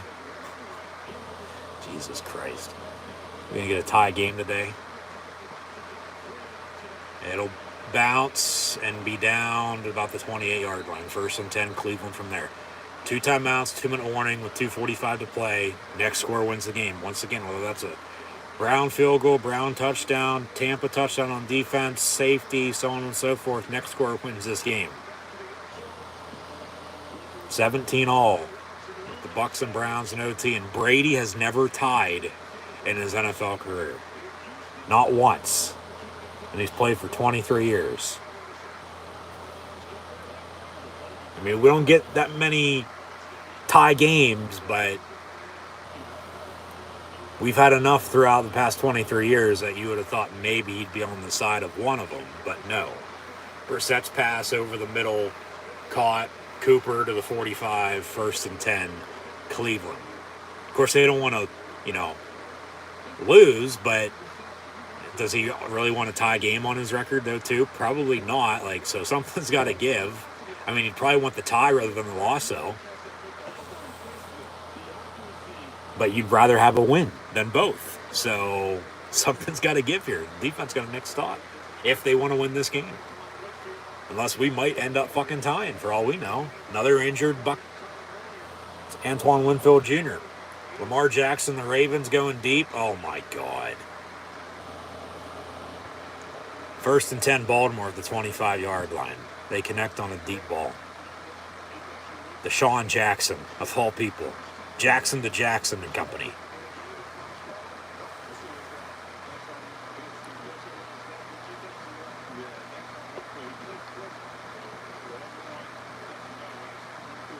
About a 60-yard completion. Just got behind the defender, and Jackson found Jackson, and Baltimore are now officially 1st and 10 to the 23-yard line. Now they'll run the ball and kick game-winning field goal maybe, score a touchdown. Jackson going to keep it for himself and then get hit and brought down after an 8, maybe 9-yard pickup. He's second and a short. They'll wind the clock, but here we go to the 2-minute warning. It is going to be 1st and 10 Cleveland. Tampa still has their timeouts, as Cleveland does. But the thing is, we're in overtime, folks, okay? And it's Cleveland ball, 1st and 10, 2 minutes to play, and they're, right on the cusp of field goal range. And the next score wins this game. Next score wins the game. Whether that's a field goal or a touchdown by both sides, next score wins the game.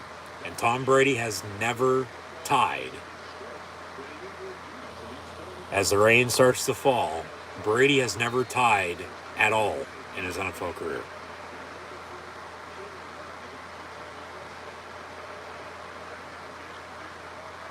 So 1st and 10, Cleveland from the 45-yard line.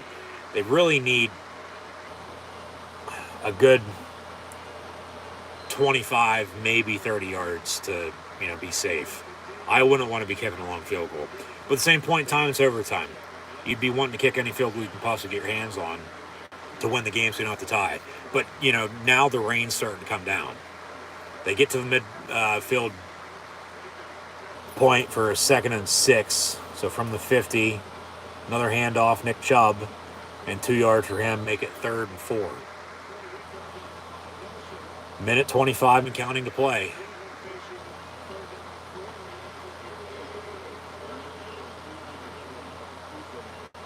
I'd be taking a shot. But at the same point in time, you still got 2 timeouts and a minute to play here. Just get a 1st down. And then get in field goal range.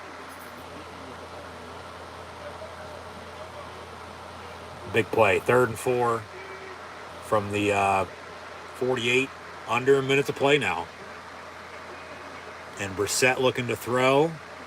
And they do go deep, and he's wide open. Cooper. But he's going to be brought down to the 3-yard line. How the hell do they get that busted on the coverage on defense? Did somebody slip because of the rain? How the hell do you get that wide open? Yeah, the defender slipped and fell. And Brissett found him, and then he got pushed out of bounds to the 3 unless they would have, won. If they would have walked in and scored there. Now with 2 timeouts, you don't necessarily want to drain the clock. You're going to want to try to punch it in and score. You got a 1st and goal there. You can still kick a field goal. But clock stops, of course, because it gets out of bounds. They got a 1st and goal at the 2, and we'll have a timeout by... Actually, they're going to review it. So they'll take a look at it. Ravens score in the meantime. Okay, Baltimore scores 27-20 with 2 minutes to play. Jacksonville getting the ball back, though. They'll need a touchdown to tie it to force overtime themselves. We might see overtime there, but Everything from 1 o'clock's over with, except for these two games that we have on right now, with Bucks and Browns and Ravens and Jaguars. It's first and goal Cleveland as they're taking a look at it from up above, but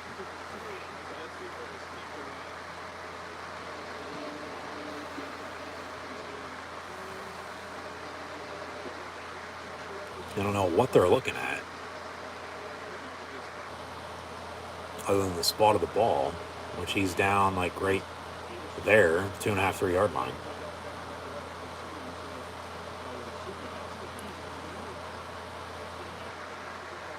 Down inbounds by contact to the 3. So rather than the first goal at the 2, you got first and goal at the 3. So 47 seconds. Tampa with a timeout. But, I mean, Cleveland's in field goal range for 1, but they don't want to waste too much time. Especially in overtime. 48 seconds with timeouts ain't that much. Because it ain't that much to begin with, but still ain't that much. So, I'd be handing off to Nick Chubb. They bring in a lineman to play fullback. Chubb's getting the ball, unless they run a play action at the tight end. No, they hand off to Chubb, and he'll be stuffed to the line. No gain, second and goal. Tampa timeout again. No, up the clock wind. And then Cleveland can just, set it up middle of the field and then call a timeout themselves and kick a game-winning field goal. And then be, total Browns to miss a game-winning field goal as time expires in overtime to then tie at 17. But Browns do call timeout. They call it 24 seconds rather than, 31, 32 as it was. Yeah, I might add, I forgot about that. Right before halftime, they missed a field goal. Or else they'd, be up right now. And this game wouldn't even be in overtime, for God's sakes, if everything else goes the way it did. But yeah, he completely shanked it. Wide left. Second and goal, Cleveland. Next score wins the game. But if we tie here at the end of 24 seconds, we tie. Tampa's offside. They hand off to Chubb. It ain't going to matter. Touchdown Browns. Cleveland beats Tampa Bay in overtime. 23-17 with 19 seconds to play, but game's over because next score wins the game. There's a penalty. It's an offside on Tampa. They'll decline it. Touchdown Browns. Game's over. Cleveland wins 23-17. So they get to 4-7. Tampa falls to 5-6. Lose for the first time in about a month. Yeah. Tampa, they lost at Cleveland here today. They lost at Pittsburgh last month. They also lost to the Ravens at home on Thursday night. And, of course, they'll still have to play the Bengals if they haven't played them already, which I don't think they have. Which that should still be a good game. But just like Pittsburgh couldn't beat the AFC East, Tampa Bay can't beat the AFC North. And the Browns won in overtime on a Nick Chubb 1-yard rushing touchdown with 19 seconds to go. But final overtime, because next score wins the game, officially 23-17 your final score. And Brady loses in overtime rather than tying. So he still has never tied a game in his NFL career. 23-17 your final score. Browns win. So Fox going to take us to Rams-Chiefs. That should have kicked off or will be kicking off here momentarily, as it's about 4:30 now. Still on CBS, though, from 1 o'clock. Ravens-Jaguars. Jaguar ball, 2 minutes to play, down 70, a touchdown to tie to force overtime themselves. And then right now, Raiders-Seahawks tied at 7. Chargers-Cardinals at 0. Saints-49ers just kicked off. They're tied at 0 as well. And then we'll get to Rams-Chiefs and stick with it till halftime. Then sign off and then be back for Sunday Night Football. And then we'll update, more then, of course. with what's going on. But be sure to tune back in tonight and tomorrow night as well for Sunday Night, Monday Night Football live watch along reactions live on YouTube. With myself, the host, Encyclopedia Sports, Coy and Luke 96 with the Packers and Eagles and the Steelers and Colts. But earlier in the National Football League, as we just saw the Browns defeat the Buccaneers in overtime, 23-17. The Bills beat the Lions 28-25 on Thanksgiving, as did the Cowboys 28-20 over the New York Giants. Vikings 33-26 win at home Thursday night against New England Patriots, and for the first time since 1926, 3 Thanksgiving games came down to the final play of the game and were decided by 1 score or less. Browns 23-17 though today in overtime defeat the Buccaneers. Bengals beat the Titans 20-16 as well. Dolphins with a 30-15 win at home against Houston Texans. Jets beat the Bears 31-10. Washington 19-13 win at home against Atlanta, and then Carolina beat Denver 23-10. We have the Chiefs with the ball to begin the game, but they go 3 and out, so they'll punt. 4th and 5. 2 minutes in, 0-0. The Rams and Chiefs, 13-12 to play in the first quarter. And Rams offense getting the ball without Matthew Stafford, let alone John Wolford. It'll be Bryce Perkins getting the start for the Rams here today. And last time the Chiefs had a home game against a crossover NFC team, last year it was Green Bay, today it's the Rams. Honestly, didn't think the game was going to be that good because Aaron Rodgers was out, Jordan Love got the start. Game went down to the wire and the Chiefs won. Today, Chiefs at home again, and with a flag on the return. Rams in town, no Matthew Stafford, let alone no backup quarterback. They're down to the 3rd string Bryce Perkins, getting his first ever NFL start from UVA. So got a personal foul on the Rams on the return, so half the distance, 1st and 10. Saban got ran into yesterday. McVay just got ran into there by a player. Might have broke his fucking jaw for all we know. Saban had a big cut on his cheek. But as he even stated, he was like, well, you didn't see the other guy, joking around about it. But I guess a shoulder pad of a player, caught him on the cheek and cut him up. But then McVay took a shot right to the fucking face. Only wearing his headset, the player wearing his helmet. So that had to hurt, especially when you're not ready for it. Blindside, hit. On the sideline, accidentally, but it'll be 0-0, Rams ball, 1st and 10, as the Chiefs go 3 and out to begin the game. So we go forward with this. Jags with a 4th and 5, got to convert to keep the drive alive. They do. 10-yard completion to the 40, 1st and 10, Jacksonville. Minute to play, still down 7, 27-20. Touchdown ties to force overtime. Cardinals just scored 7-0 at home against the Chargers, and then 7-7 Raiders, Seahawks, as mentioned. 0-0 Rams, Chiefs, and Saints, Niners, and then just updated the final scores from earlier. So there's that. We'll get into it again, and then also recap college football and preview conference title games for next weekend in a minute. As mentioned, it'd be in between the 1 and 4 games. Of course, we went to overtime. They take us right to this. So here in a second, early, we'll say probably towards the end of the first quarter here.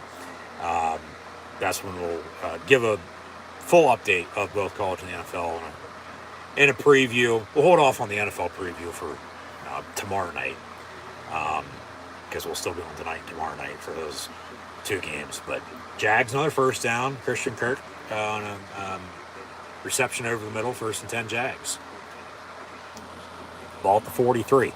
Need a touchdown, though, rather than a field goal. Trevor Lawrence, another completion far side. You're going to be short. Be about 2nd and 2.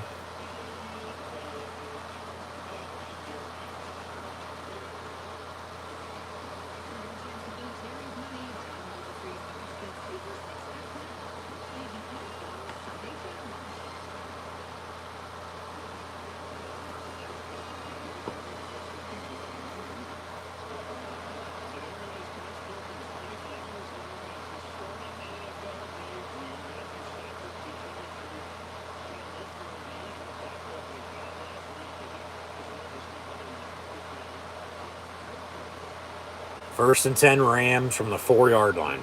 Coming off of the Super Bowl, and then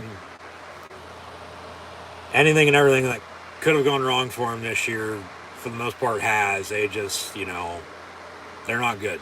They're not. They're 3-7. They're banged up with injuries, and they're just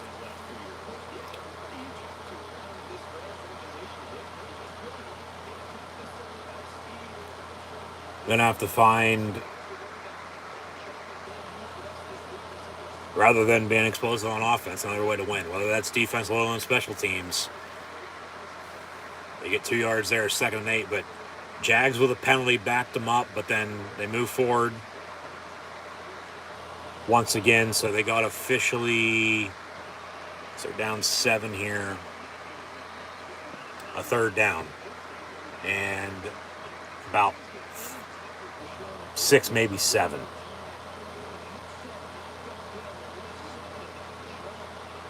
Trevor Lawrence, near side, caught at the 10-yard line. Be 1st and 10, 1st and goal, Jacksonville.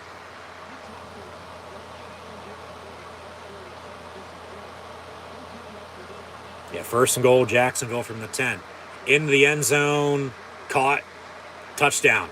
Touchdown Jags are an extra point away from tying this game up, and we might be going to overtime with the Ravens and Jaguars too on CBS. And this is bonus coverage, so we'll see if they stick with it, because normally they don't, but a couple weeks ago they did, and the Viking-Bill game. So, yeah, we'll see. Big extra point to come, though. 27-7. Jags score.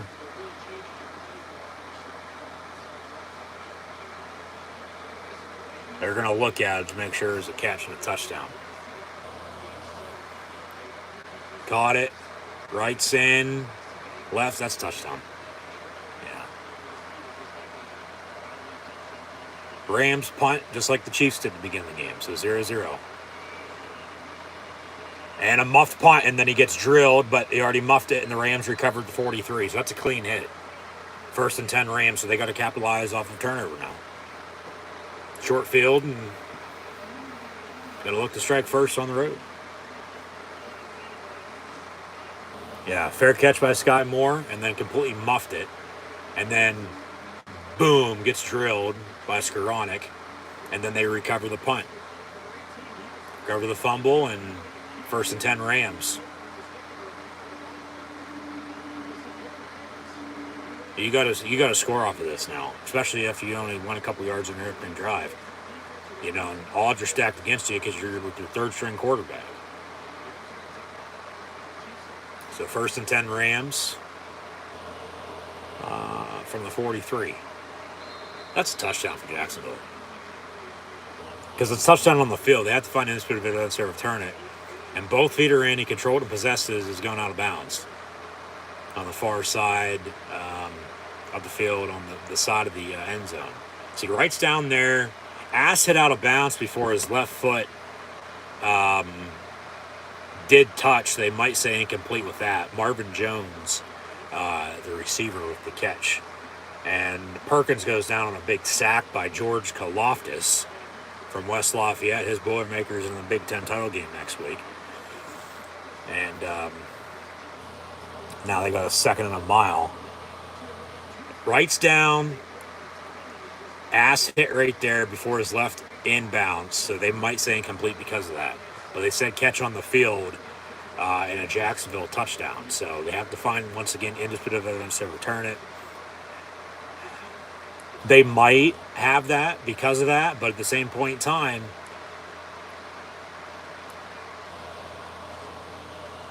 when it stands, it means that there's not enough to overturn it. When it's confirmed, it's confirmed. It's clear. It's touchdown. So they might have enough to overturn it. They might not. I think they go with stands, and it's a touchdown. But we'll see. Here's the call. After review, it's touchdown Jacksonville, and they're an extra point away from going to overtime at home against the Baltimore Ravens at 27-27. Bryce Perkins pass complete. 1st and 10 Rams.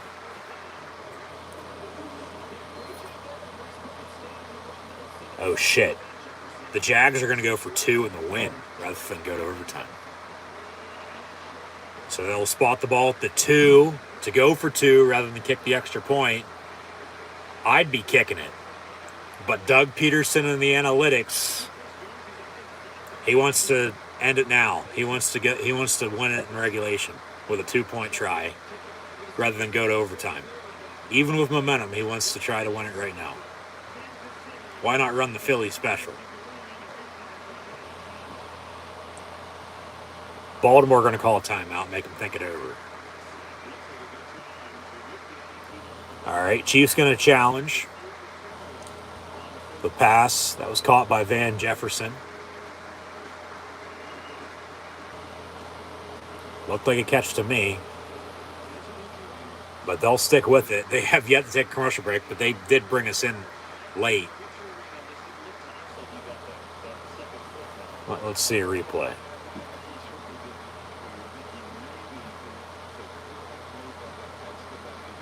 But in the meantime, well, there's a replay. Okay, he caught it, left's in, and then the right never touched or drug. That's incomplete. Jacksonville going for 2 in the win.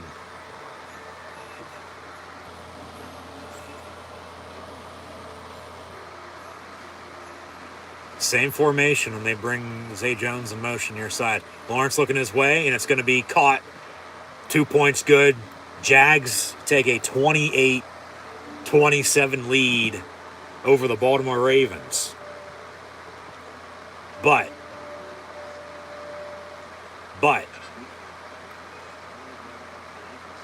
with officially 14 seconds to play, Baltimore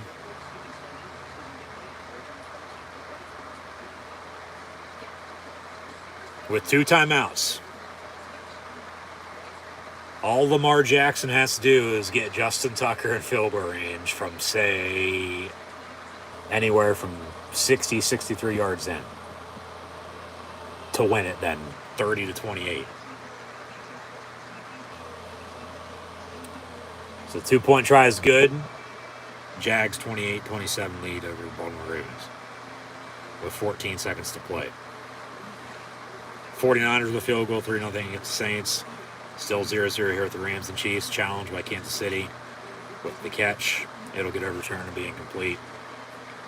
Cardinals 7-0 against the Chargers and 7-7 Raiders Seahawks.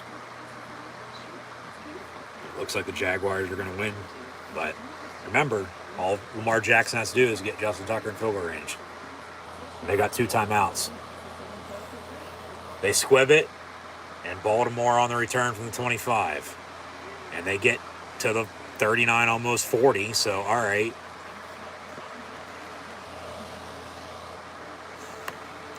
You got 1 play down the middle, let alone sideline, 2 timeouts. Jacksonville doesn't have any timeouts, but you got 1 play to get a good 10, 25, maybe 30 yards to get him in field goal range. They say his distance is going to be from the 48-yard line, which would be a 58, 65, 66-yard field goal for the win. Jackson dumps it off. Time's going to run out on him. They get to his field goal spot right at the 49-yard line. Gets out of bounds. They call a timeout. Clock didn't run out on him, surprisingly. And here comes Justin Tucker for the win.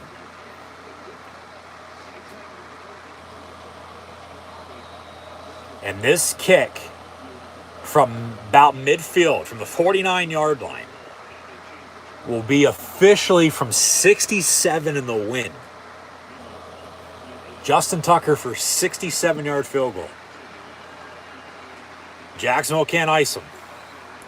He's going to get a big running start. Kicks up, and the kick is going to be just short. Just short, no good. The Jaguars win 28-27 because they went for 2 and won it in regulation. That would have been good from 64, maybe 65. He was so close from 67. What a leg. So the Jags win 28-27. The snap and the hold were good, and you got a running start, and it had the target, and then it hit right in the back of the end zone. So, yeah, just a couple yards short. It would have been good if he had the distance, but it was no good. So, Jaguars beat the Ravens 28-27. That probably has to be the upset of the day, along with the Browns winning in overtime against the Buccaneers. So now here we are at 4 o'clock with the Rams and Chiefs tied at 0. Everything else has had a couple points scored.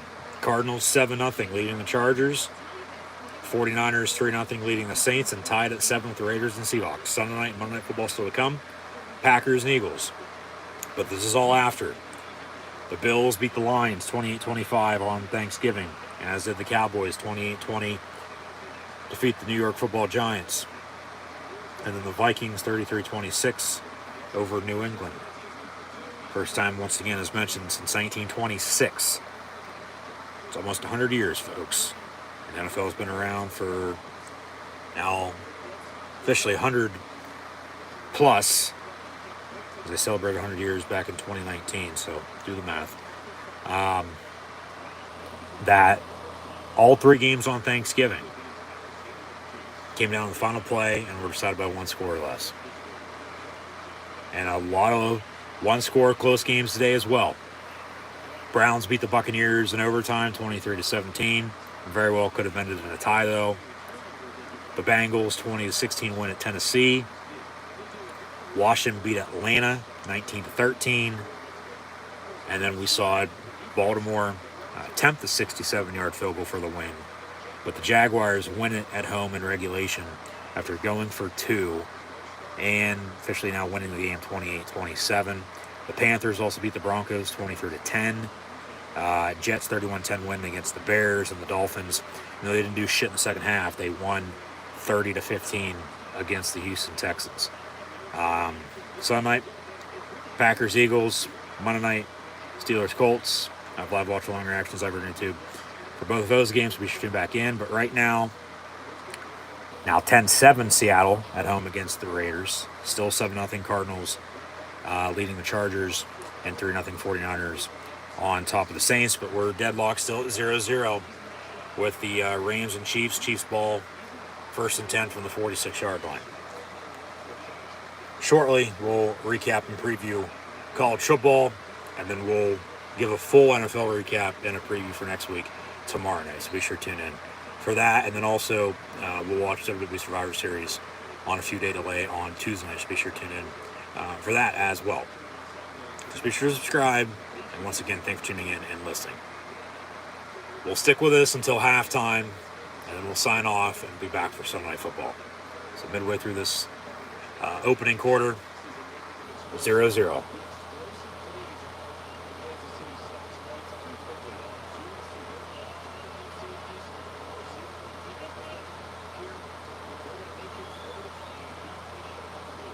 Mahomes pump fakes, dumps it off to Jerick McKinnon on the screen, and he gets a first down. And then the ball came out late, but he was already down. So 1st and 10, Kansas City on an 11-yard pass.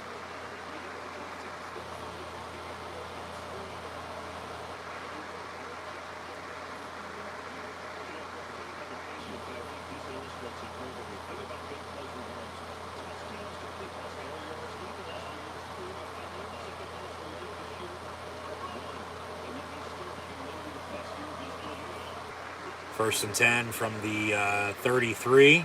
Sky Moore gonna get down. There's a flag on the play.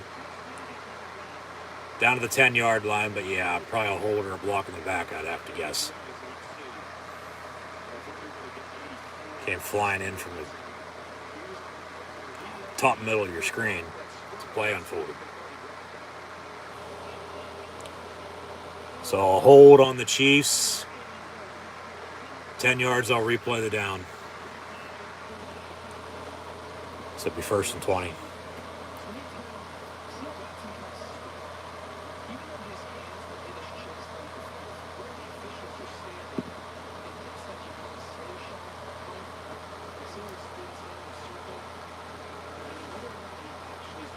I don't know if that was a good call or not. I mean, that could go either way. Yeah, 1st and 20 back at the 43 or 39-yard line. Well, it's 1st and 16. That's why, not 1st and 20.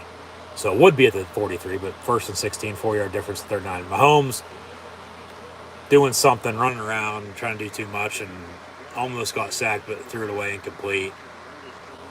Question is anybody there for an intentional grounding? But even so, he threw it fucking 30 yards downfield, so incomplete. Hate when they throw intentional grounding when he, threw it deep out of bounds for an incomplete pass, just throw away. But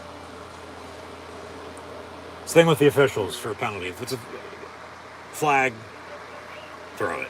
If it's not, don't let them play. Simple as that. Sometimes they try to control this game way too damn much. Play clock at 2. They get it off. Mahomes looking to throw again. And down the middle, complete to Kelce at the 20. Travis Kelce inside the 10. Down inside the 5, and he'll get in the end zone. Touchdown Chiefs. Wow. Just wow. I mean, that connection from Mahomes to Kelce, for God's sakes. It's hard to stop. Well, and it's always there because it's hard to stop. He had a big game in prime time last month on Monday Night Football. Had a big game last Sunday night as well. But then he's still, averaging a good 75, 80 yards receiving a game and maybe a touchdown or two. He arguably right now, it's been him and Kittle the past couple of years. It has been, the best tight ends in the game. He arguably has to be off in his own world now by himself as the best tight end in the game right now. 2 future Hall of Famers, one of the other for 7, so touchdown Chiefs. So finally some scoring in this game, long story short. Because now the Cardinals lead the Chargers 10-0. 10-7 as mentioned, Seattle on top of the Raiders. 7-0 here, Chiefs. And then still 3-0 San Fran. But yeah, we had 3 games on Thursday, 2, 4, 6, 7 games on at 1 o'clock, 4 on at 4, Sunday night, Monday night. Nobody has a bye this week. Everybody's active. Everybody's playing this NFL Week 12. So, I mean, like I said, arguably 2 biggest upsets today had to have been the Browns winning at home in overtime against the Bucs. That could be a spark for them with Deshaun Watson coming back. Now they got 4 wins at 4-7. I know they got the Texans next week. Maybe they get the 5-7. Cleveland can make some noise down the stretch potentially if they can put, some shit together. I think it's going to, maybe take some time, though, for Watson. Even though he has been practicing, he's going to play in his first game as a Cleveland Brown next week. After he signed a fully guaranteed deal this past offseason after the trade with the Texans and the Browns. But then the Jaguars beating the Ravens at home. But then the Ravens do have games like this, every once in a while. As everybody does. But, yeah, that's the NFL Week 12 for you. For the most part, a lot of close games. 3 one-score games on Thursday. Already 1, 2, 3, 4 one-score games today. So that's almost half of the total of the 16 games that will be played. Of course, you have 4 ongoing right now and still 2 to kick off. But just been one of those seasons. A lot of, just said earlier, I said last year as well. It felt like last year the run game finally returned. This year it's the defense coming back. Making stop after stop after stop, and you got to figure out a way to beat them. Whoever it is, like you got to be good at what you do in order to be the best. You might get some help along the way, but you just can't not do anything and expect something to happen. So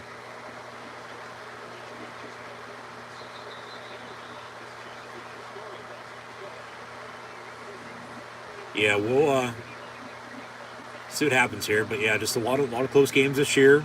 A lot of close games again today, and that's why we got to sit down and watch, and that's why, of course, you got to tune in and watch and listen to my live watch along reactions as always live on YouTube. So be sure to subscribe if you haven't done so already.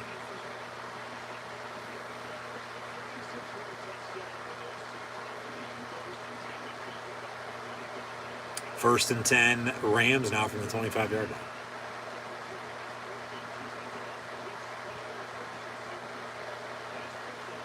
And handoff. First down run for 15. Good to see Cam Akers back. Because he's, of course, battled some injury. Jesus Christ. The Rams just, they've had some mechanical issues, if you will, with equipment. McVay gets ran into, might have broke his jaw. And then players just hitting each other accidentally, getting warmed up, but you just got to know your role, know where the hell you're at. Do your job. First and 10, couple yard run up the middle. Second and 6. Yeah, played at Virginia.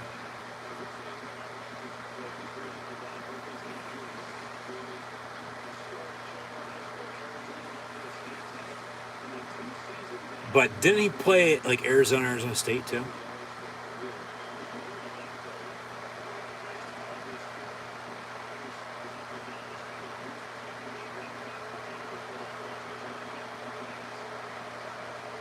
But yeah, he's been on practice squad for the most part, been third string quarterback. I've seen him play in the preseason, but other than that, I don't think anybody knows who the hell this kid is. He dumps it off. It's complete for a couple yards, but third down. Oh, shit. Bryce Perkins is the 8th undrafted quarterback to start for the Rams since 2000. Second most in the NFL. Anybody want to guess who's in the lead of that category that you don't want to be a part of? Yeah, it's the Cleveland Browns, but that's nothing new. They went through how many damn quarterbacks until Baker, and then they've gone through how many more quarterbacks since Baker to get to Deshaun Watson, who still hasn't fucking played for him. But 3rd and 5, oh Jesus Christ, what the fuck was that? A whistle and a timeout, but then they were going to run the play, and everybody moved before they snapped the ball. So timeout Rams, 3rd and 5. 3-3-3 to play in the first. They'll take a split screen commercial with the timeout as well, I might add. So, 7-0 Chiefs. Looks like Mahomes is taking a nap on the sideline, looking at some tape, but then Andy Reid drawing mustaches on the plane. But, yeah. 3rd down for LA.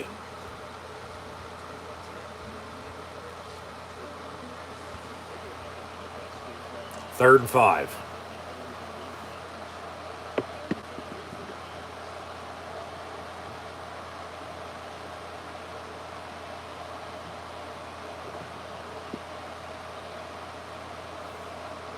Perkins looking to throw. He's going to tuck it and run and get a Ram first down, and then a late hit. No flag, but yeah, maybe that's how they get him going. Maybe that's how they, are going to win without Matthew Stafford. dual threat quarterback and run the football. Just open it up, and then maybe he turns into Lamar Jackson for all we know.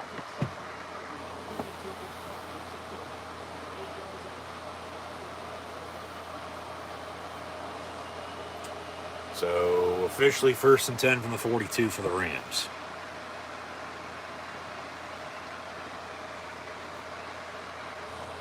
And a handoff. Maybe 2. Maybe 3. Depending on the spot, but 2nd down.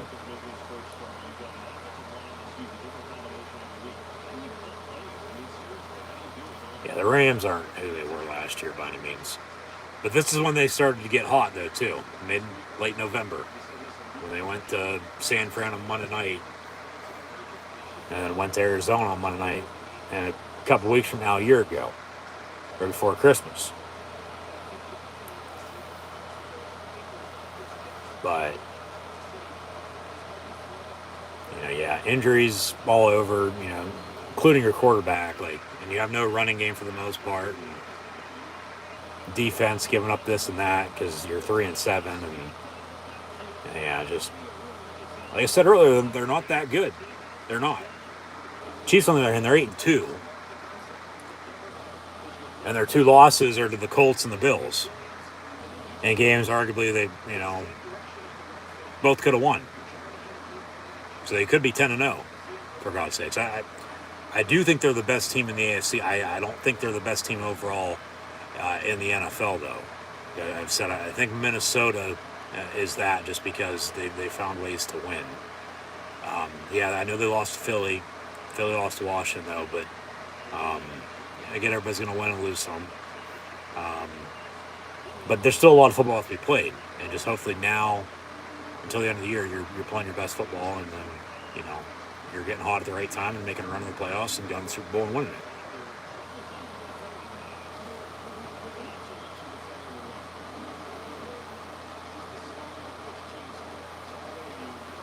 it. I'm not going to be surprised overall come mid-February for the Super Bowl. If it's, as it was preseason, either the Chiefs or the Bills out of the AFC.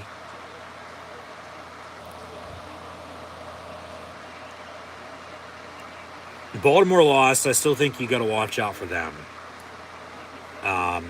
Cincinnati potentially to get back. Tennessee okay, but even Miami. But like I said earlier, okay, they're top of the division right now because they have the head-to-head tiebreaker right now with Buffalo. Both teams 8-3, but they still got to play once more. Seems like both are going to make the playoffs, but I think experience is going to come into play, and they're not going to be ready for it. And then in the NFC, it could be anywhere from anyone in the NFC East, Philadelphia, Dallas, New York, Washington, but for the most part, really just those first 2. But then Minnesota, and then you can't count out Tom Brady and Tampa Bay Buccaneers, or I think it's the San Francisco 49ers, the team to watch out for. Even Seattle. But, experience with Geno Smith in the playoffs, yeah, throw that out the window too. So we'll get there when we get there, but until then, we'll play on. So Rams going to kick a field goal, but in the meantime, the first quarter will expire. They'll kick it, but it ain't going to be good because the first quarter's over with. So they'll have to kick it to begin the second quarter now. It's still 7-0 and 7-0 at the end of one with the Chiefs on top of the LA Rams. Chargers score. It's 10-7. Cards. Seahawks from their field goal, 13-7. Seattle on top of the Silver and Black Raiders. 7-0 here and 3-0 for the 49ers on top of the Saints. In the meantime now, it's probably about time to recap college football from this past week, the final weekend of the regular season, and then also preview the conference championships for next week now. Along with a week from now, we'll know officially the college football playoff, and, for the most part, come 5, 6 o'clock, next Sunday night, for the most part, all the bowl games to an extent. And, who's playing who and where the game's at and so on and so forth. So, as this loads, we'll get college football scores and an update from this past weekend in jiffy, as we had some action in the middle of the week. Had the Egg Bowl on Thursday night, had college football Black Friday, and then a full slate yesterday. Of course, the NFL had 3 Thanksgiving games on Thursday. They'll have a Black Friday game next year. But then, of course, college football yesterday, NFL today, and then we'll move on. But this past week in college football, and then we'll get into the AP Top 25 poll as well before the college football playoff rankings get revealed on Tuesday night. Miami, Ohio defeated Ball State 18-17. Ohio with a 38-14 win against Bowling Green. They'll now take on Toledo in the MAC championship game. Mississippi State won the Egg Bowl over Ole Miss 24-22. Lane Kiffin staying put in Oxford. Florida State defeated Florida on Friday night 45-38. NC State won in double overtime in North Carolina 30-27. UCLA with a 35-28 win at Cal. Tulane 27-24 win at Cincinnati. Tulane UCF in the American Athletic Conference Championship game. And Luke Fickell leaving Cincinnati to become the head coach at Wisconsin. Texas beat Baylor 38-27. Boise State 42-23 win at home in the blue turf against Utah State. Eastern Michigan with a 38-19 win against Central Michigan. Western Michigan won 20-14 against Toledo. Had a mascot fight with Arizona and Arizona State 38-35, though the Wildcats beat the Sun Devils. And then ASU hires, I believe his name is Kenny Dillingham, if I'm not mistaken. He's the current Oregon offensive coordinator. He'll be the youngest Division I FBS college football coach next year at 32. Missouri beat Arkansas. So the Tigers over the Hogs by 2, 29-27. A couple shutouts with Colorado State, 17-0 winning at home against New Mexico, and Fresno State shut out Wyoming 30-0. And then Nebraska beat Iowa 24-17 in the Big Ten West. Iowa with the loss. They needed both Purdue and Illinois to lose yesterday, which they both won. So Iowa not going to the Big Ten title game. Purdue is, because all they needed to do was win. If they would have lost and Illinois won, Illinois would be going. But Purdue won. They take on the winner of the game with Michigan Ohio State, which we'll get to in a second. The Big Ten championship game now next week. But then Nebraska made it official yesterday, and they've hired Matt Roll to take over in Lincoln and take over the Cornhuskers. So as mentioned yesterday, congratulations to him. If you want my thoughts and opinions on Matt Roll in Nebraska, go watch the Penn State, Michigan State live watch along reaction stream from yesterday. Speaking of yesterday in college football, as we begin this second quarter with the Rams and Chiefs. Remember, LA was kicking a field goal to end the first quarter, but time ran out on them. They kicked the field goal to begin the second quarter now. So Chiefs first and 10, 7-3 your score. But yesterday in college football, the Bulldogs of Georgia ate the Yellow Jackets of Georgia Tech. Didn't cover, but they won to get to 12-0. And now we'll take on LSU in this championship game next week. 37-14 your final score. Speaking of LSU, though, they went to College Station last night and lost at Texas A&M 38-23. So their college football playoff hopes are dashed with 3 losses.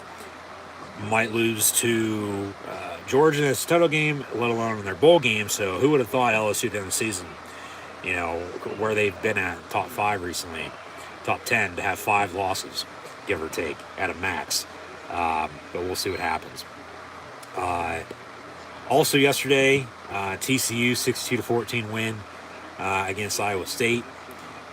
In the game, it was 24-20 in the fourth quarter, and then Michigan blew out Ohio State, officially winning 45-23 over the Buckeyes. Wolverines back to Indy for the Big Ten title game. As in the fourth quarter alone, Michigan had two 75-yard plus rushing touchdowns and then 5 plays of 45 yards or more against the Buckeye defense. And then turnovers cost Ohio State, and now they await if they're going to make the college football playoff or not. If not, potentially the Rose Bowl, but where things get interesting is if Purdue wins the Big Ten, then they would go to the Rose Bowl for the most part. And then both Michigan and Ohio State, you would think would get New Year's Six bids. But Michigan should win the Big Ten. They should make the playoff, which then would mean Ohio State, unless they make the playoffs themselves, would go to the Rose Bowl. Now, if they also go to the playoffs, Penn State would probably go to the Rose Bowl. That's the only way the Lions go to Pasadena is both Michigan and Ohio State make the playoff, as mentioned yesterday, which we'll get into Penn State's 35-16 win against Michigan State in a minute. And we talked about the bowl scenarios yesterday as well, so we should go check that out. But, it's rose, cotton, orange, or citrus, against one of these teams in which I wasn't planning on talking about this, but since I brought it up, pull up my note about that from yesterday. Just give me a second. It's an incomplete pass on the field in the meantime in this game. And then you got a hold on the defense, so still first down.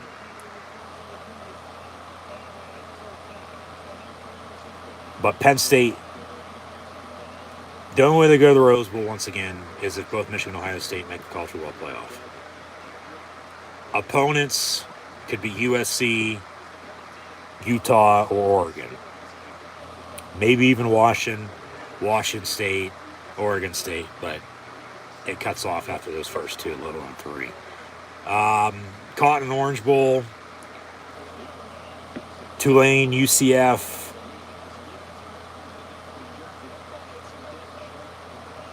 Alabama, Tennessee, Clemson, LSU, no particular order. Won't be the Sugar Bowl, as mentioned, but the Citrus Bowl against one of these SEC teams, LSU, Tennessee, Alabama, Mississippi State, Ole Miss, let alone South Carolina, which I think all those games would be good games, regardless of who they play. But okay, there's that. In the meantime, also yesterday in college football, USC beat Notre Dame 38-27. Alabama won the Iron Bowl 49-27 against Auburn. South Carolina went to Clemson and won by 31-30. Oregon State won the Civil War 38-24 over Oregon. Tennessee shut out Vandy 56-0. Penn State, as mentioned, with 35-16 win against Michigan State in the Land-Grant Trophy game. K-State beat Kansas by 20, 47-27. Washington won the Apple Cup. It was close. It was 35-33 there late, but then the Huskies pull away and win 51-33. Utah 63-21 win at Colorado. UCF with a 46-39 win at South Florida. Battle of I-5 in which they scored with under a minute to go. And then now Tulane UCF is mentioned next week in the American Athletic Conference Championship game. Kentucky beat Louisville 26-13. West Virginia with a 24-19 win at Oklahoma State. We'll check back in on any updated college football firings here in a minute. We talked about that a little bit ago as David Shaw at Stanford resigned. See where he lands anywhere as a college football head coach or maybe in the NFL, because there's been talk about that in the past. I mean, Harbaugh, I think, would be stupid not to hire him at Michigan as an assistant because he had him as an assistant at Stanford. Then Harbaugh left for the NFL. Shaw got the job, and the past 12 years, that's where he's been, and then he resigned last night. They've had a couple only 3-4 win seasons over the past couple years. So, like I said earlier, it seems like they're going to fire him, but then he, hey, You don't resign, we're firing your ass, long story short. But talked about West Virginia. Neil Brown would be the one, if he didn't get fired yet, would be next in line potentially. I'm going to check in on if anybody else has gotten fired in college football here in a minute, so stay tuned for that. Might be, might not be, we'll see. But also yesterday, Army beat UMass 44-7. New Mexico State with a 49-14 win at Liberty. Hugh Freeze going back to SEC, it seems like, to Auburn. Maryland shut out Rutgers 37-0. James Madison 47-7 win against Coastal Carolina. They won their division, but because, which I totally forgot about, I did say yesterday they're going to the conference title game, and the Sun Belt, which are not. Coastal Carolina still is, even with a loss yesterday, and they're going to take on Troy. But because James Madison just got brought up from the FCS level, playing in Division I college football, they're still not on pace for the scholarships. And because of that, stupid-ass rule, but they're not able to play in their conference title game, even though they're eligible, let alone go to a bowl game this year for the former, FCS power in James Madison. 47-7 win against Coastal Carolina yesterday. South Alabama beat Old Dominion 27-20 as well. Marshall with a 28-13 win, 28-23 win, over Georgia State. Western Kentucky beat Florida Atlantic in overtime 32-31. And then former Western Kentucky, Oregon, Florida State, and now Florida Atlantic head coach Willie Taggart was fired after one of his former teams beat him to fire his ass again. East Carolina 49-46 win at Temple. Kent State won in overtime at Buffalo 30-27 as well. Akron with a 44-12 win over Illinois, also in the MAC. North Texas 21-17 defeating Rice. Purdue won the Big Ten West 30-16 at Indiana. Illinois with a 41-3 win at Northwestern. And then Minnesota won Paul Bunyan's Zax 23-16 at Wisconsin. Wisconsin moves on from both Paul Chryst and then Jim Leonard, who was the interim, and they hire Luke Fickell away from Cincinnati, as mentioned earlier. Duke with a 34-31 win against Wake Forest. San Jose State 27-14 win against Hawaii. SMU won 34-31 against Memphis. Troy 48-19 win at Arkansas State. UAB 37-27 win against Louisiana Tech. University of Texas San Antonio defeated the University of Texas at El Paso. UTSA over UTEP 34-31. Southern Miss 20-10 win against Louisiana Monroe. The Louisiana Lafayette won 41-13 at Texas State. They open up now as well. UNLV 27-22 win against Nevada. In double overtime, 51-48 win for Georgia Southern, defeating App State. Middle Tennessee State 33-28 win at FIU. Also another overtime game in West Texas. Texas Tech defeating Oklahoma 51-48. Syracuse 32-23 win at Boston College. Tulsa 37-30 win at Houston. Pitt beat Miami 42-16. Air Force 13-3 win at San Diego State. And then BYU 35-26 win at Stanford, and David Shaw resigns. Next week in college football, as we still sit at 7-3 here, Chiefs on top of the Rams. We'll have the conference championship games on Friday. The Conference USA title game will be North Texas and UTSA. The Pac-12 championship game, we'll see a rematch with Utah and 11-1 USC. The Trojans' lone loss is at Utah by a point, 43-42. On Saturday, the Big 12 championship game and the MAC championship game kick off at noon with Kansas State and TCU in Toledo and Ohio. And then at 3:30 on, Coastal Carolina, Troy. The SEC championship game will be LSU, Georgia. UCF Tulane in a rematch as well. Fresno State, Boise State also another rematch. And then next Saturday night for the Big Ten and ACC championship games, we'll have Purdue and Michigan and Clemson and North Carolina. The AP Top 25 poll was released a few hours ago now. Finally going to get to it, but it really doesn't matter because they go by the college football playoff rankings that will be released Tuesday night. But the current and the newest AP Top 25 poll is as follows: as Mississippi State, UTSA, and South Carolina jump into the top 25 after being unranked. Georgia stays at 1, Michigan's 2, TCU 3, and USC 4. Ohio State fell to 5 with a loss. Alabama jumps to 6, as does Tennessee at 7. Penn State to 8 after LSU, Clemson, and Oregon all lost yesterday, so the Lions rise 3 from 11 to 8. Washington's 9, Clemson 10, LSU 11, Utah's 12, Kansas State 13, Florida State's 14. They have to be the quietest 9-3 team out there right now. Oregon 15. Oregon State beat them, and they're still behind them at 16. I thought Oregon State would have been ahead of Oregon, but they're not. UCLA 17, Tulane 18. So Tulane right now is the highest ranked non-Power 5. Of course, if UCF beats them, they'll be in the New Year's 6. Whoever the highest ranked non-Power 5 is, and it's going to be either Tulane or UCF, maybe even UTSA though. They could make the New Year's 6, but we'll see. Tulane 18, as mentioned. Notre Dame 19. South Carolina is 20. I want to be playing them right now. They're playing some damn good ball. Texas 21, UCF 22, UTSA 23, North Carolina 24, Mississippi State is 25. So there's your AP top 25 poll. We'll see what the college football playoff rankings look like come Tuesday night. Want to be shocked, as mentioned yesterday, if Michigan's number 1, with Georgia 2, TCU 3, USC 4, and then we'll see where Ohio State's at. You know, like I said earlier, they need some help if they want to make it the playoff as well. But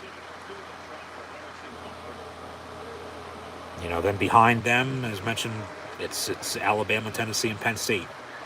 So that's your top 8. But there's your college football recap and preview of what's to come next week. The Chiefs with a field goal, so make it 10-3. Kansas City on top of the Rams.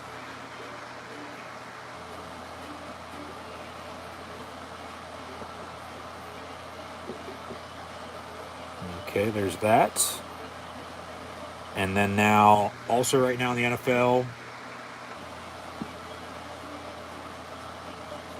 as it's 10-3 Kansas City, the Raiders have come back and scored 14 unanswered. They lead the Seahawks now 21-13 midway through the second quarter. Chargers 14-10 at Arizona as they near halftime. 10-3 here, the Chiefs on top of the Rams, and still 49ers 3-0 at home against the New Orleans Saints. Of course, after the Browns, Bengals, Dolphins, Jets, Washington Redskins, football team Commanders, Panthers, Jaguars, Bills, Cowboys, and Vikings all already won this week, dating back to Thursday and the 1 o'clock games today. But then still to come Sunday night and Monday Night Football with the Packers and Eagles and Steelers and Colts. Respectively, and I'll have live watch along reactions live on YouTube of both games, so be sure to tune back in. Thanks for tuning in and listening right now. And as always, I'm your host, Encyclopedia Sports, Core and Luke 96. Be sure to like, follow, and subscribe on social media. Links in the description below. Thumbs up button. Share hashtag NFL. Share hashtag NFL. Yes. Chat questions and comments. Super chats, super stickers, super likes, super thanks. Always great appreciated as well. And let me see if there's been any more college football shenanigans.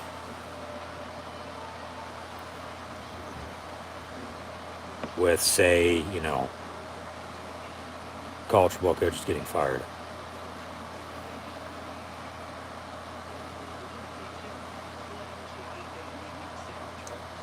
Doesn't seem like it.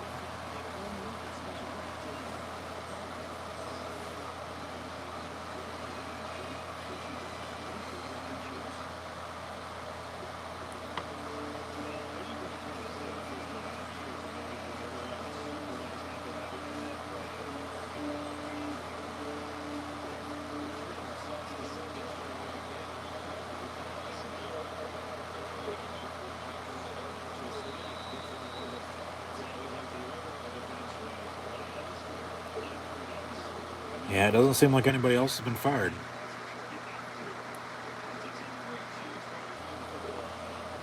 So update more on the college football coaching carousel later on.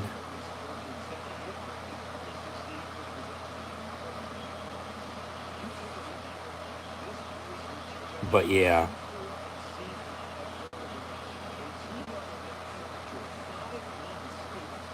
Seems like that's it for now.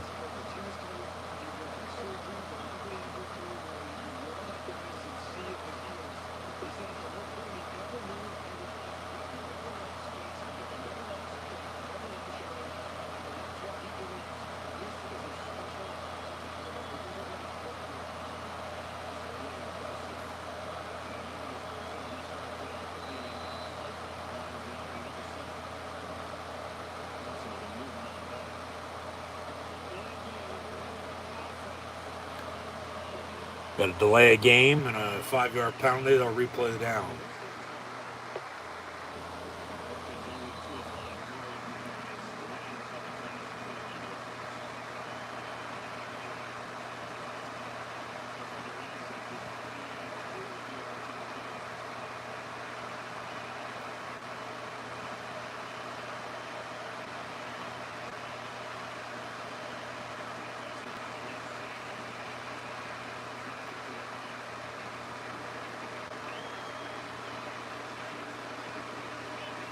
But all right, under 10 to play in the first half. 10-3 Chiefs.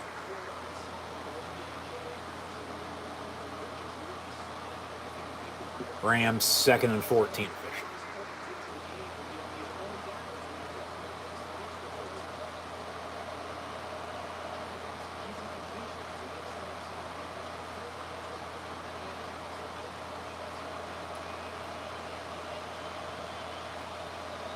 And a timeout. All right, 9:09 to play.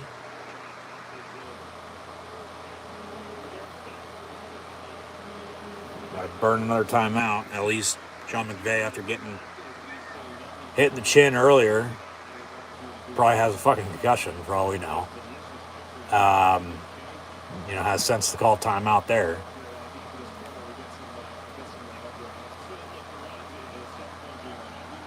Yeah, 10-3, it's not a blowout. Seahawks just scored again, 21-20 Raiders. 14-10 Chargers still on top of Cardinals, 10-3 here, and still 3-0 49ers on top of the Saints. Like, talk about low scoring. Can't get much low scoring than that unless it's 0-0. It's 3-0. But 2nd and 14 for the Rams after another timeout. Out of the guns, Perkins. And he'll keep it.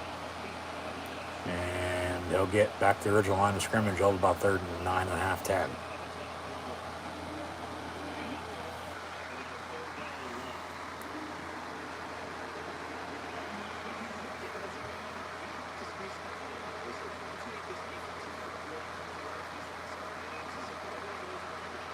Officially 3rd and 9 from the 26 for LA.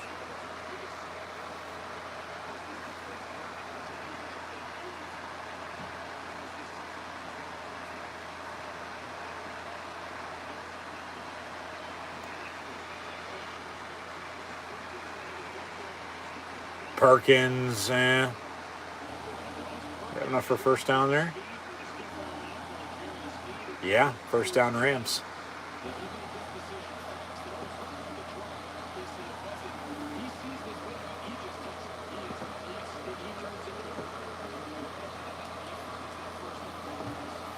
Just barely, by about a half yard. So 1st and 10 LA.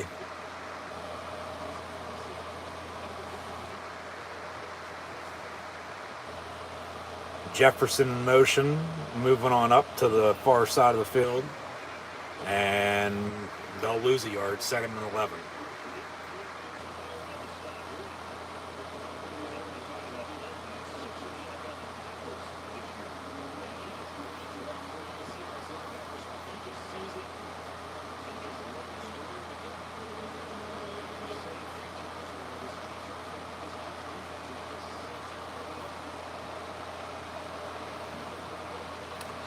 So 2nd and 11 from the 35. Perkins actually under center.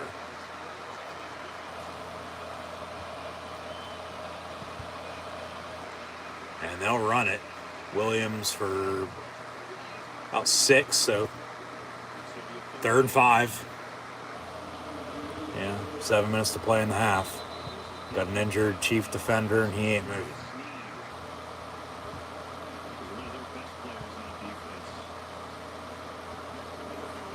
And they'll take a commercial break. So get back to the action momentarily. And leave it at that. Once again, thanks for tuning in and listening. Be sure to like, follow, and subscribe. Links in the description below.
Third and 5 from the 40 for LA. Down 7 here as we near halftime, 10-3. Why not take a shot? I'll run an option far side. He's going to keep it for himself. Perkins, they'll get maybe 2 yards, 4th down, and they'll punt. So the Chiefs going to get the ball back, 2 timeouts, 6.5 and counting to play, plus 2-minute warning. Maybe go on one of those drives to, extend their lead before halftime.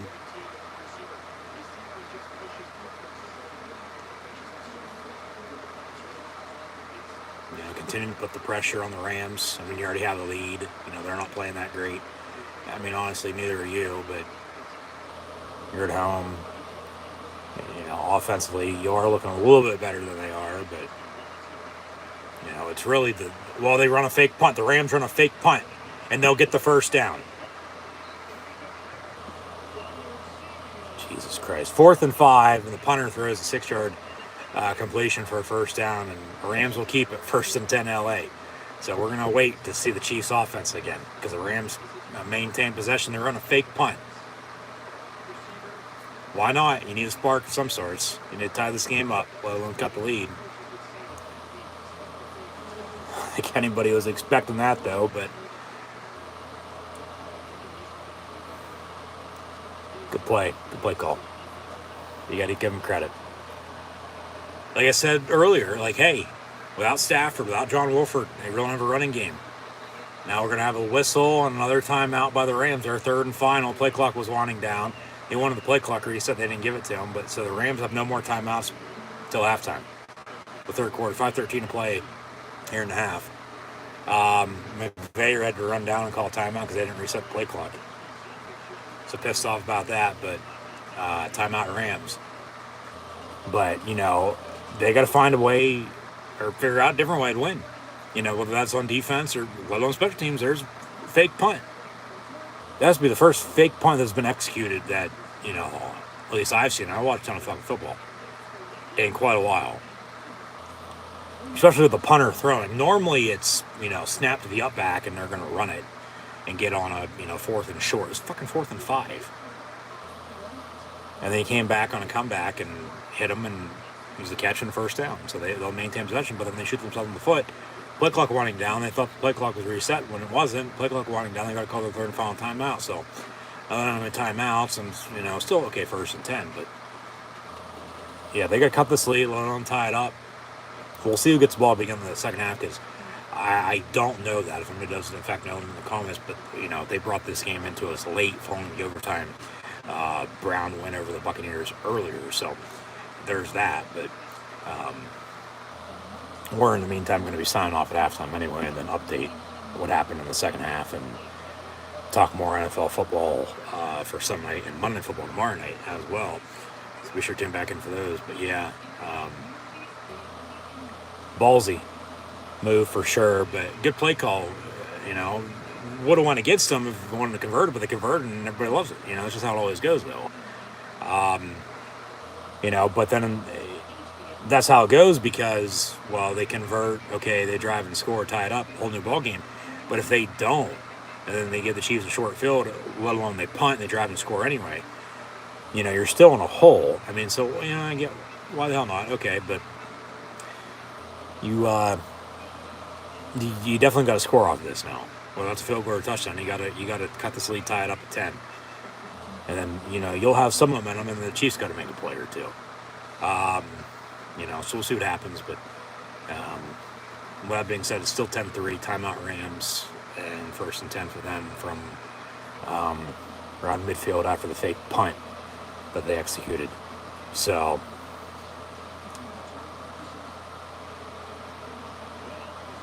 Chiefs could still go, as I was saying, on one of those drives, and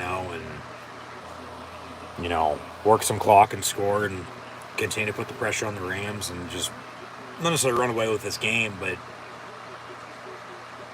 we'll see.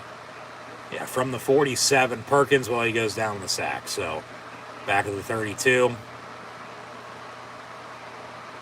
or the 37, 10-yard loss on the sack. Be 2nd and long.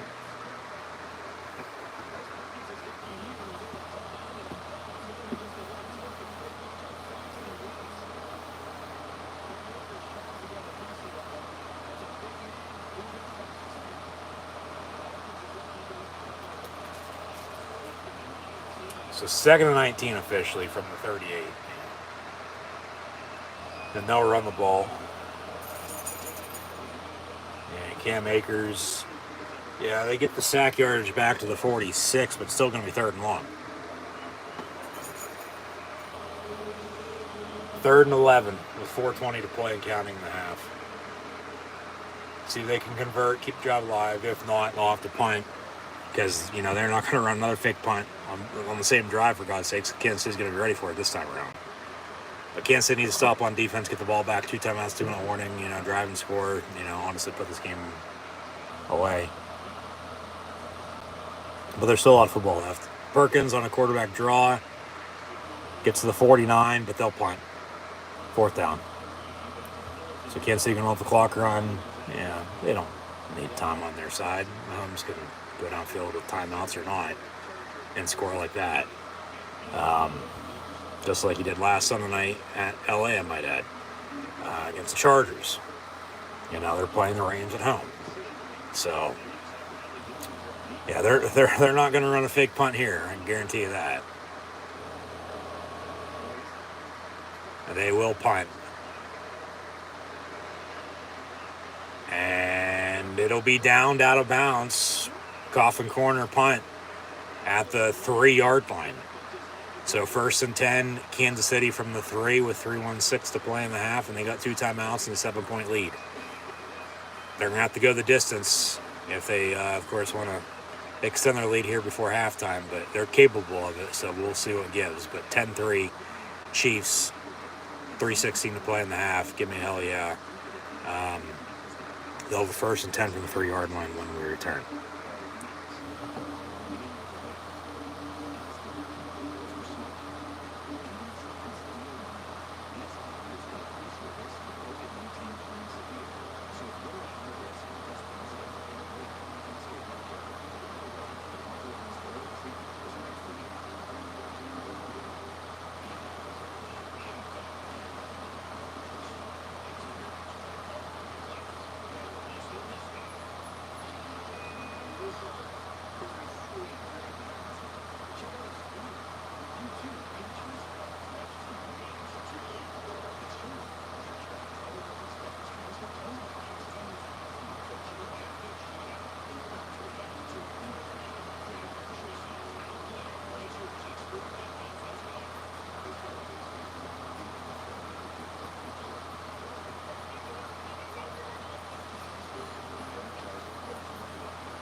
All right, 1st and 10, Chiefs from the 4 officially, up 10-3, 3:16 to play in the half. Got 2 timeouts, 2-minute warning. Mahomes going to go deep down the far sideline. It's caught. 1st down. Yep, former Packer. MVS on the reception. They'll mark him out about the 25-yard line. 1st and 10, Kansas City.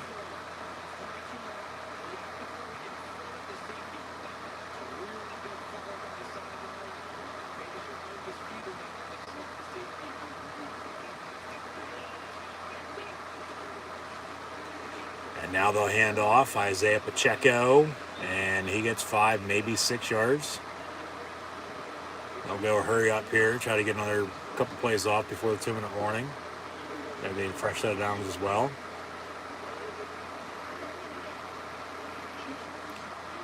Now they slow it down, 2nd and 4. Probably get one more play off before the 2-minute break.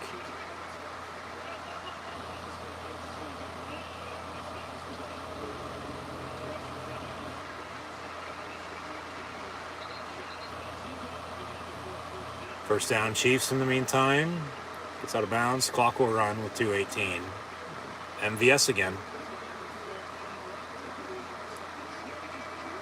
So with 2 minutes to play, it's 10-3. Chiefs on top of the Rams.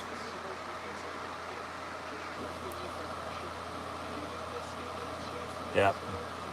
They'll have a 1st and 10 on the 39-yard line and still 2 timeouts. So if Kansas City doesn't get a field goal on this drive, let alone a touchdown, like even though they've gotten 35 yards in 3 plays, have to go the distance from the 4-yard line, to begin this drive to begin with.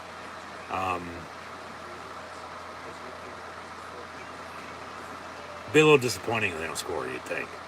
Just we'll see how the Ram defense fares. But speaking of halftime, as we're going to sign off here at halftime, we're going to be back for Sunday Night Football and Monday Night Football tomorrow night. As we near halftime with 2 minutes to play here, 10-3 Chiefs. It's 3-0 49ers on top of the Saints. Cardinals 17-14 on top of the Chargers, and the Raiders 24-20 at Seattle on top of the Seattle Seahawks. So got a little bit of everything with a high-scoring game, something in the middle, then this game, and then very low-scoring 3-0. But 2 minutes to play. 1st and 10, Chiefs from 39 when we return.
First and 10 from the 39. Sky Moore in motion.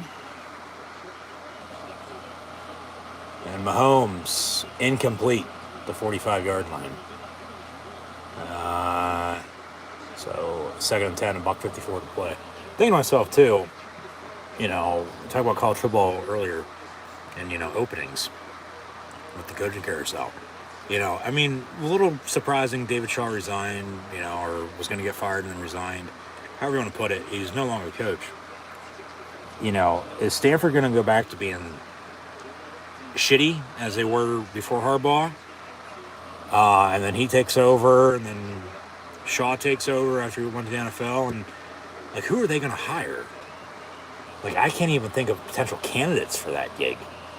And then, for, normally, whatever reason, I can, but I don't know who the hell's going to take over Stanford. That's a good job. Especially in the Pac-12 when USC and UCLA are going to be leaving. You got Oregon, Utah, and Washington, who all could go to the Big Ten as well, I might add. And then, Stanford could join them. Or, whatever's left to go to the Big 12. Why not? Who's going to take over at Stanford?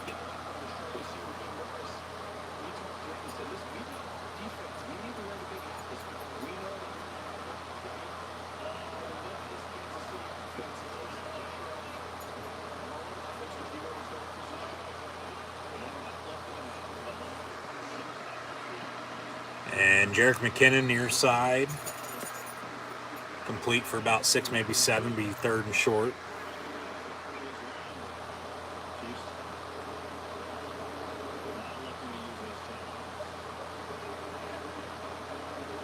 Stanford's as good of a job, even though they've sucked the past couple years. As, Nebraska, Wisconsin, Auburn. Big Power 5 gigs. Juju Smith-Schuster with the reception. Former Steeler, 1st and 10 for Kansas City.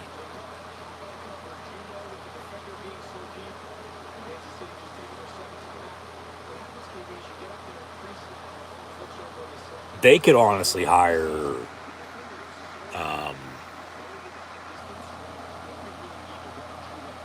some no-name, to be honest with you, too. But you would think somebody's going to want that job. I always refer back to Bill O'Brien, from 2 years here at Penn State. Texans coach, now he's at Alabama. Problem is he's never really coached on the West Coast. and then recruiting. But then NIL and transfer portal and everything else, you got to have good staff. I wouldn't be surprised his name comes up for that. And then to have him coach at, Penn State and Stanford in college is pretty good company, two good institutions. Academically, and then also, athletically as well.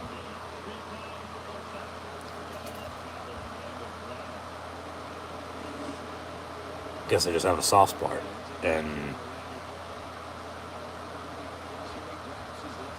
like I said yesterday, as much as I want Matt Rule here at Penn State, of course he's at Nebraska now, but I talked about all that then. I'm just trying to think who the hell's going to take over Stanford. I have no idea.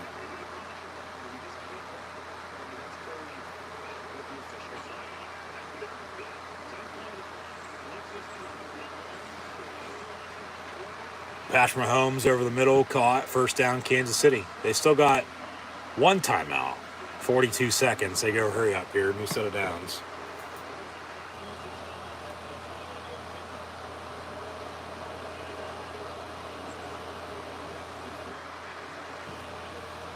Noah Gray on the reception, down to the 13. Second and short, 26 seconds, got a whistle, maybe a timeout.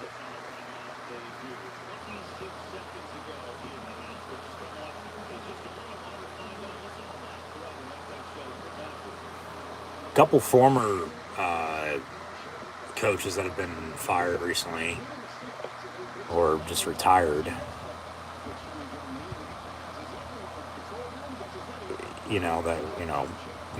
Maybe could have some interest. Gary Patterson from TCU. I don't know if Chris Peterson would want it. I doubt Bob Stoops' name would come up. Tom Herman's name's been floating around for gigs.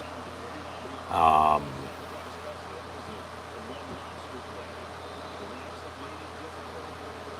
just trying to think. We could have some up-and-coming coordinators, too. Manny Diaz, as a former coach. And this just ain't for this job, but others, too. This Stanford one's going to be tricky, though. I don't know. It'd be interesting, to say the least, and I'll leave it at that.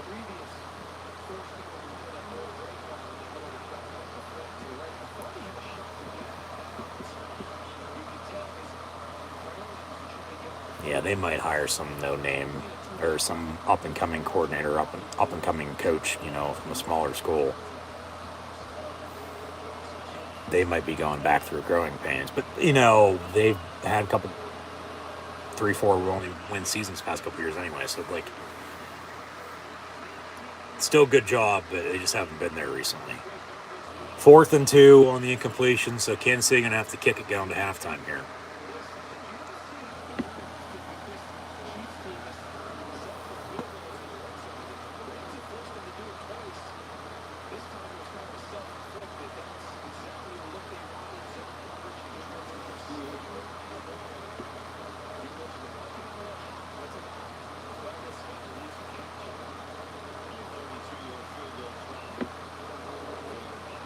Harrison Bucker from 32 yards and a 13-3 lead going into half. Kicks up and good. Still got 16 seconds, but neither team has any timeouts, and unless there's a good return, nobody's going to do anything. So it looks like we'll hit halftime here at 13-3 with the Chiefs up on the LA Rams.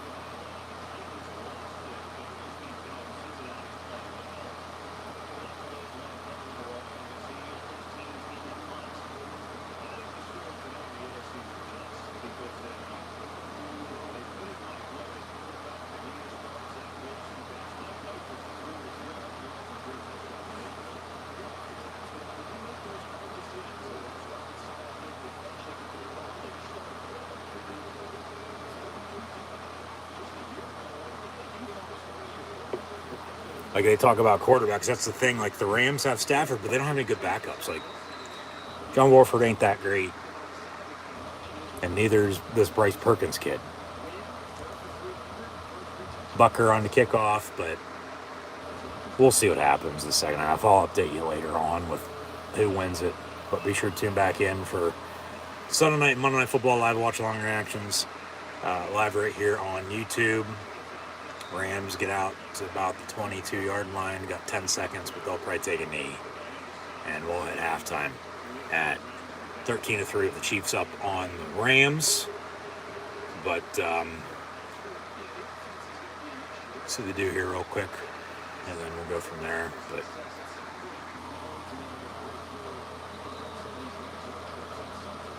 in the meantime, as always, thanks for tuning in and listening. That'll do it for myself, your host, Encyclopedia Sports, Cool and Luke 96. So be sure to like, follow, and subscribe on social media, links in the description below. And I'll see everybody later on tonight and tomorrow night for Sunday night, Monday Night Football.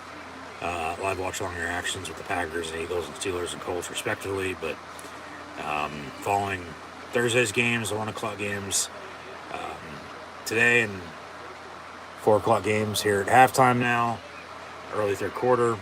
I'll be back on in about 2.5 hours or so for Sunday Night Football, and tomorrow night for Monday Night Football as well. So be sure to subscribe, notification button next to it, stay up to date. But I'll see everybody then. And in the meantime, once again, thanks for tuning in and listening. Be sure to like, follow, and subscribe. Links in the description below.